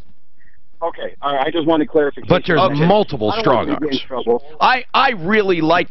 David, thank you for keeping me straight so I could verify that I think that objectively and subjectively, if he bent over, there'd be a lot of moon. Let's put it that way. Okay? I think we could all agree. So, but it's funny how they give themselves these nicknames, you know? Especially the bulldog. There is nothing, the only true statement there is the bull. Now, wait a minute. You've got a moniker. Well, he's kind of a dog. What? You, Troubleshooter. You've got a moniker. Oh, the Troubleshooter. But I don't say... Okay. But that's a cool one, Mark. I don't know. That's it's cool. not. No, I'm talking about attorneys. I'm not an attorney. I am a performer / consumer advocate. I mean, I'm in broadcasting. You know, it's different, I guess, if you know. But I Mike, how come you don't have one? The Debt Buster. Mike, wink and wink, the Debt Busters. Yeah, I like it. Let's do it. Have you ever had one? No, you but you know, I'm working on an app and a website, and it's going to be called the Debt Crusher Man. But that's not me. That'll just be its own That's your identity. character. You're just the man. Yeah. Okay, the Debt Crusher Man. I'm not sure I like it. Okay. Actually, it's pretty cool. Anything like that. You know, like Excel Roofing did the lizard. No, what was it? Was it the lizard? What did he do? I always gave him crap for it. Was it, or a tree frog? And I'm thinking, why do you need the... Come on, you don't need the tree frog. But he did that. And then, what else? What are the dumbest... associations you've heard, right? I mean, I can encourage people to call right now. We do have a few minutes left. 303-713-TALK, 713-8255. By the way, Dr. Barta, thank you for coming in. I appreciate it. And Wink and Wink, when they're not here, I just want to mention this, winkandwink.com, 303-410-1720. So what are some of the dumbest nicknames, huh? You know, I don't know. Do dentists give... Can you imagine if you had a dentist, I mean, you know, Dr. Frank... the Yank Smith. I mean, would you go to a dentist called the Yank? Now, I have... Oh, I shouldn't say this. Oh, never mind. My doctor's name is funny, one of them. It's just funny because it's just funny. And I shouldn't say it because I don't want to stigmatize him. But would you... let's say you're an attorney. How about... you always hear the joke Dewey... Cheatham and Howe, right? Yeah. Dewey, Cheatham, and Howe? Yeah. Okay, so what would be a great name for a personal injury attorney other than the ones we've heard? Come on. You break them, we pay, we collect. I don't know. They break you, we like the equalizer. How about that? That would be cool. Ambulance chaser. Yeah, Mark, that's particular. They really love that. Our sponsors will really, and I probably John Fuller right now is turning over and really spineless attorneys and associates. Yeah, because you don't want spineless people. That's for sure. One time I had Dr. Hurt and Dr. Pain. No, you didn't. Yes, I did. Honest, you prove it. Honest. Okay, I'm tired of you. No, you prove that. I'll prove it. That one I'm going to make you prove. Dr. Barta, what? In El Paso. Go on the mic. Yeah. In El Paso, there's a Dr. Dickey. A Dr. Dickey. Urologist. A Dr. Dickey is a urologist. Now that's a good. That works. How about the ass man? Yeah. Proctologist. Oh, that was Seinfeld. Yeah. Folks, can you tell? My favorite personal injury attorneys, though, are the ones that advertise during the day. Not are you hurt, but you could be hurt. If you might be hurt, give me a call. Those are my favorite. Like in the future. Yeah, like, hey, you might be hurt and not even know it. No. Are you kidding me? Of course. They actually say you might be hurt? You might be hurt. You mean after getting injured? Yes, and you don't know you're hurt, you might be hurt. Call me now. Oh, no, I never heard that. Yeah. Have you heard that where they say you might be hurt? So, in other words, you had an injury. Please Have you been in a car wreck? Yourself again. You might be hurt. You might need me to help you to know if you're hurt. I'm reluctant to take these calls because I know Suzanne's on with them. I'm reluctant to take them because we have such little time. So we find ourselves in this quandary. Do I take a call or not? And anyway, I'm not going to take one. But I will say that. If you truly, and I mean this, if you truly have friends who haven't heard about the referral list, you should tell them. Have you noticed that I mean, we take problems with the referral list now and then, but have you noticed all of the problems that come from people who go on the internet without any kind of reference, any kind of background, and just make dumb choices, and then give them thousands of dollars up front? By the way, don't forget winkandwink.com, 303-410-1720, and referrallist.com. Save all your problems for me. Together. Only. It was HIRT. That was good. That's good, actually. It was PAYNE and Dr. Hurt was HIRT. No, but that's still good. I'm still fine. It was because